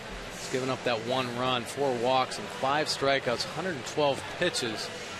And there's a look at Dylan Axelrod. And you know that Robin Ventura and that coaching staff pretty happy about that performance. And that gives way to Donnie Veal, just recalled from AAA. 5 innings pitched, 2 hits, 1 earned run, a couple base on balls, 9 strikeouts. Power arm, strong left-handed pitcher. Top out around 94 miles an hour. This fastball has more of a slurve, kind of in between a curve and a slider and a changeup. So the left-hander, 27 years old, originally with the Cubs, will face Nate McLouth. McLouth 0 for 2 and a walk in the game. Runner at first base and 1 out. Not going to hold Hardy at first. Ball put up in the air to right field. RIOS there, and he's got it. And there are 2 down. Follow the Orioles with the MLB.com at Bat 12 app for your iPhone, iPad, Android, BlackBerry, and Windows Mobile. Get live audio pitch tracking, video highlights, and more. Text at BAT 31826 or go to Orioles.com for details. So at 2 down, a runner on at first base. Adam Jones, 2 strikeouts and a fly ball to center in the ball game tonight.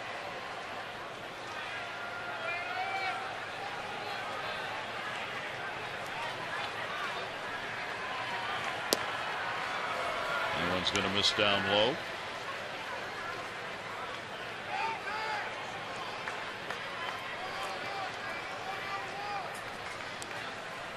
One 0 count, 2 away.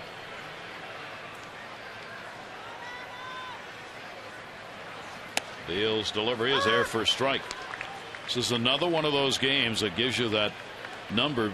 People who don't follow the Orioles look at and go, what? Right now the Orioles are a minus 46 in the run department. But this is how it happens. They've won all those close ball games, 24-6 in 1-run games, and then they have these kind of ball games where they lose 10-1, 10-2, 8-1 like this one is, and that run differential just gets blown up again. Sure does. And if you don't watch the ball club on a daily basis, you wonder how in Lord's name can they be in postseason contention. Steve Johnson up in the pen. 1 ball, 2 strike count on Jones. Hardy off first base. And the breaking ball is going to miss outside. Refused to go after it. 2-2.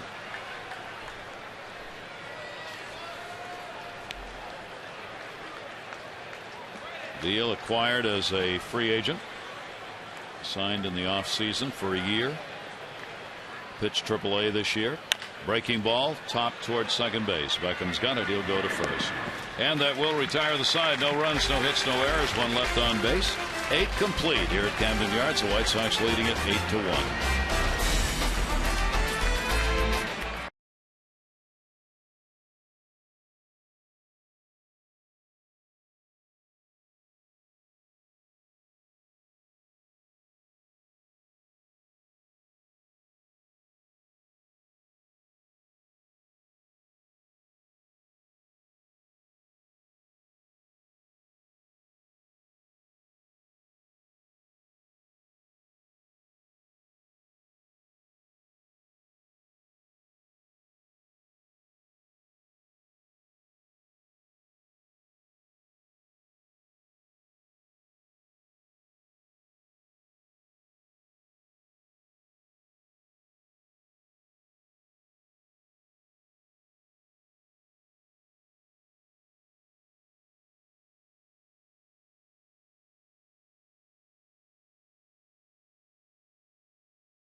By Southwest Airlines. Find our fares online only at southwest.com. And by Dodge.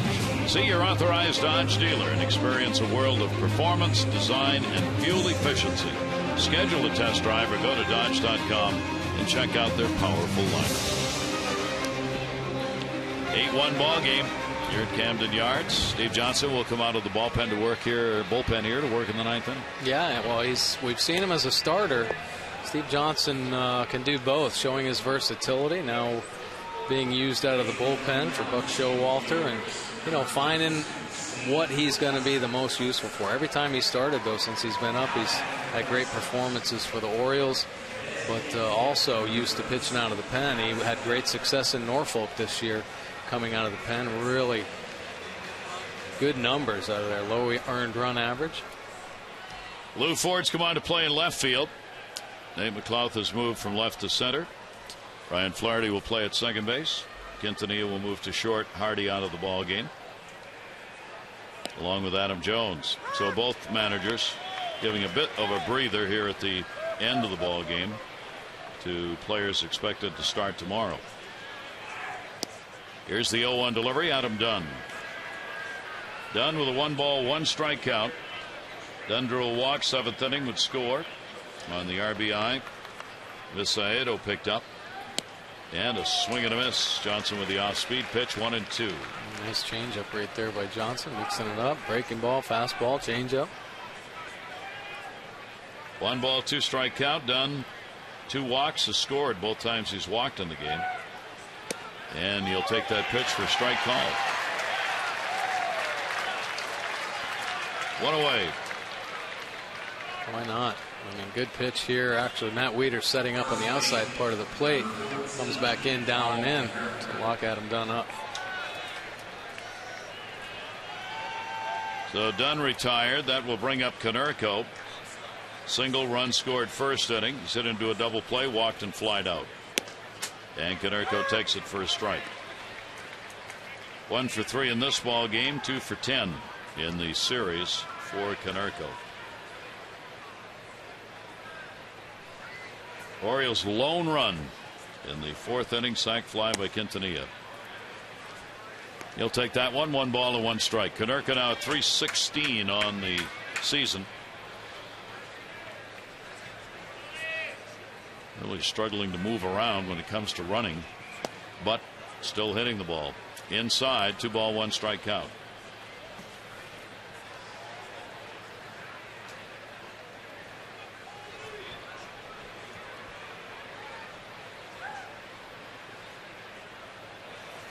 And a swing and a miss. 2-2.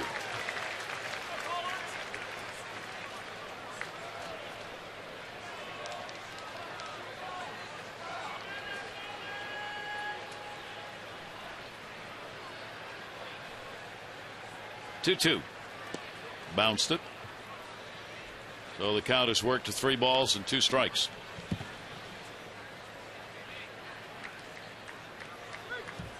Orioles starter Joe Saunders, 7-run, 10 hits, 5 1/3. Greg got charged with a run, a couple of hits, inning and 2/3. Ayala an inning and a third, couple of strikeouts.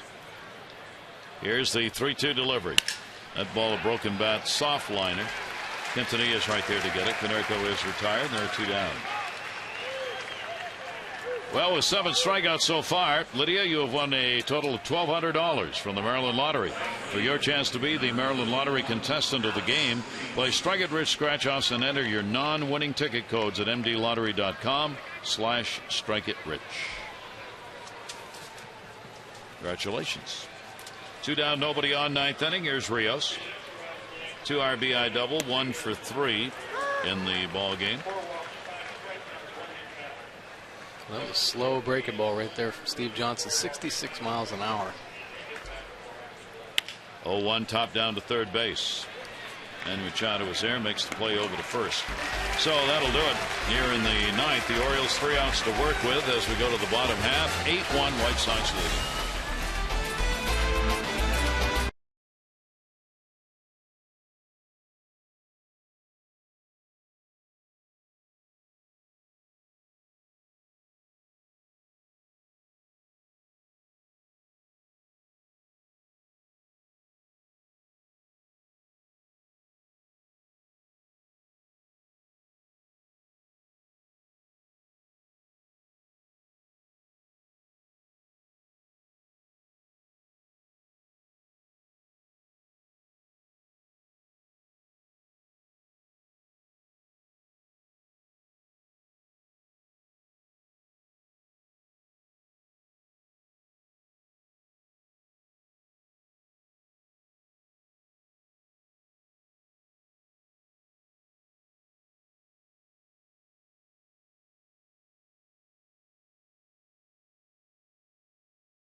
And Rick, just one of those nights. Chicago 4 runs at the top of the first. They've never looked back. You can't expect to keep a good offense like down for very long, and they came out banging this early on the 4 runs in that first inning, and it was just very tough. Dylan Axelrod out of the bullpen.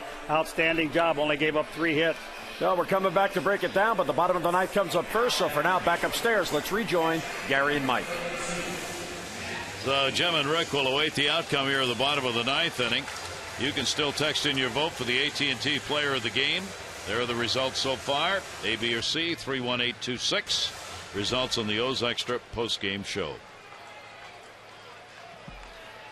Waiters will lead it off. A double and a run scored. 1 for 3 in the ball game. Markakis a single, Davis a double. That's it. 3 hits. What the Orioles have put up tonight, along with the 1 run. Veal trying to finish it off, and the pitch is outside. Axelrod gave up a run on 3 hits and 7 1/3, looking to be the winner.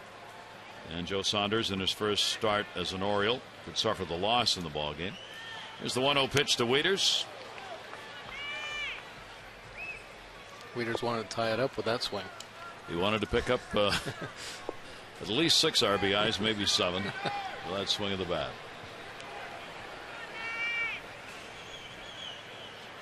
Orioles are going to go 5-2 against the White Sox on the season, going into the final game against the White Sox tomorrow. Guaranteed a season series win, and a chance tomorrow for the Orioles to pick up another series win in this 4-game set. Orioles and White Sox came in with identical records into this ball game. 71 and 57. 1 ball, 2 strike count.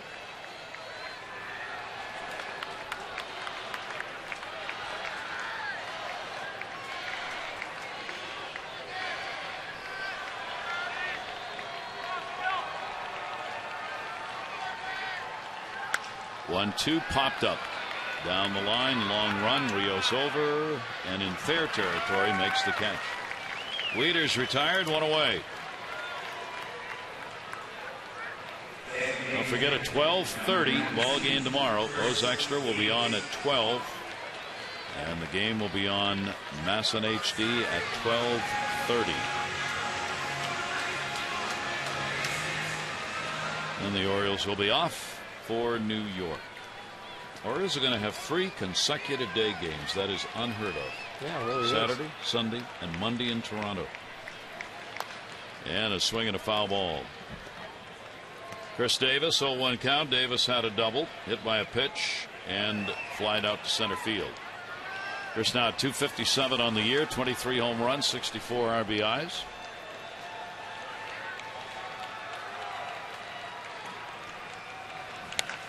Jammed on it, fights it off. Chris getting a chance at a left-hander. Hitting .250 against lefties, .258 against righties, so he's held his own. The home runs, as you would expect, 20 of the 23 have been against right-handers. Here's the 0-2 by Veal. Punchback foul.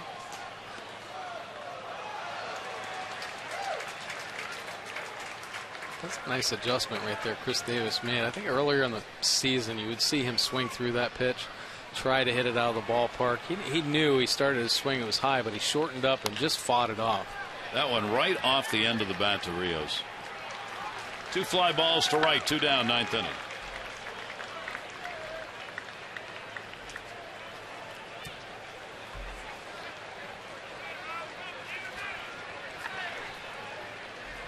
We're going to get a pitching change. Don't know why. Reynolds is coming up. The 2 down, 9th inning in an 8-1 game. Rob Ventura is going to make the change here. When Veal does a good job, you say, well done.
this is a power arm right-hander. He used to actually be a starter. They moved him to the bullpen and found out that his stuff started spiking. His fastball now it's close to 99 miles an hour. Has a really good changeup to go along with that, and a plus slider too. Lefty's hitting just 195 off him. So that will bring Reynolds to the plate. 0 for 2 and a walk in the ball game. Two down, ninth inning. And Jones trying to wrap this up. That'll be fouled away. Jones may be the vulture this season, the nickname given to relievers who come on and suddenly pick off wins. That's what he's been doing this season. He leads American League relievers in wins. He's got 7. 0-1 pitch. Popped back, no play. 48 appearances, most he's ever made professionally.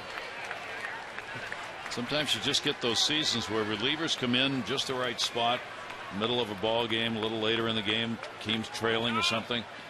They don't give up any runs. The team gets 2 or 3 and wins. They get a win. Yeah. And it repeats itself over and over.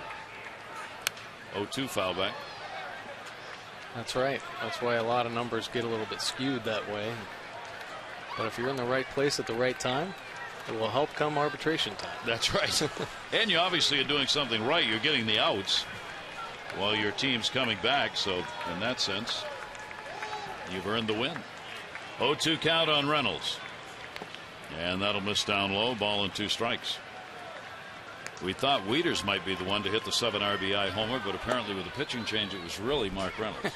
Yes. Well, you have to go to the matchup late in the ball game like this.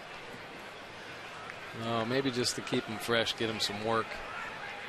Hasn't thrown in a few days. And the pitch will just miss outside. 2 ball, 2 strike count. I think he threw it too hard because we saw Axelrod getting that call the whole game. 99 miles an hour. I think if you blink, you miss it. Here's the 2-2. Reynolds will foul it away.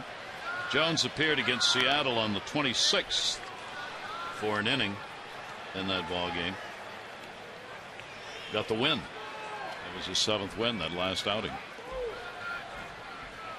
2 ball, 2 strike count. White Sox with the 8-1 lead, out hitting the Orioles 12-3. Reynolds will put it in the air. Look out here. It is handled by Beckham, and that's the ball game. So a 1-2-3 inning here in the 9th. The Orioles will lose this one by a score of 8-1. Buck will try and take 3 out of 4 with a day game tomorrow. Zach Britton will be on the mound against Jose Quintanilla. We invite you to join us. Our coverage at 12 on Masson with those extra presented by Jeep, followed by our game action at 12:30.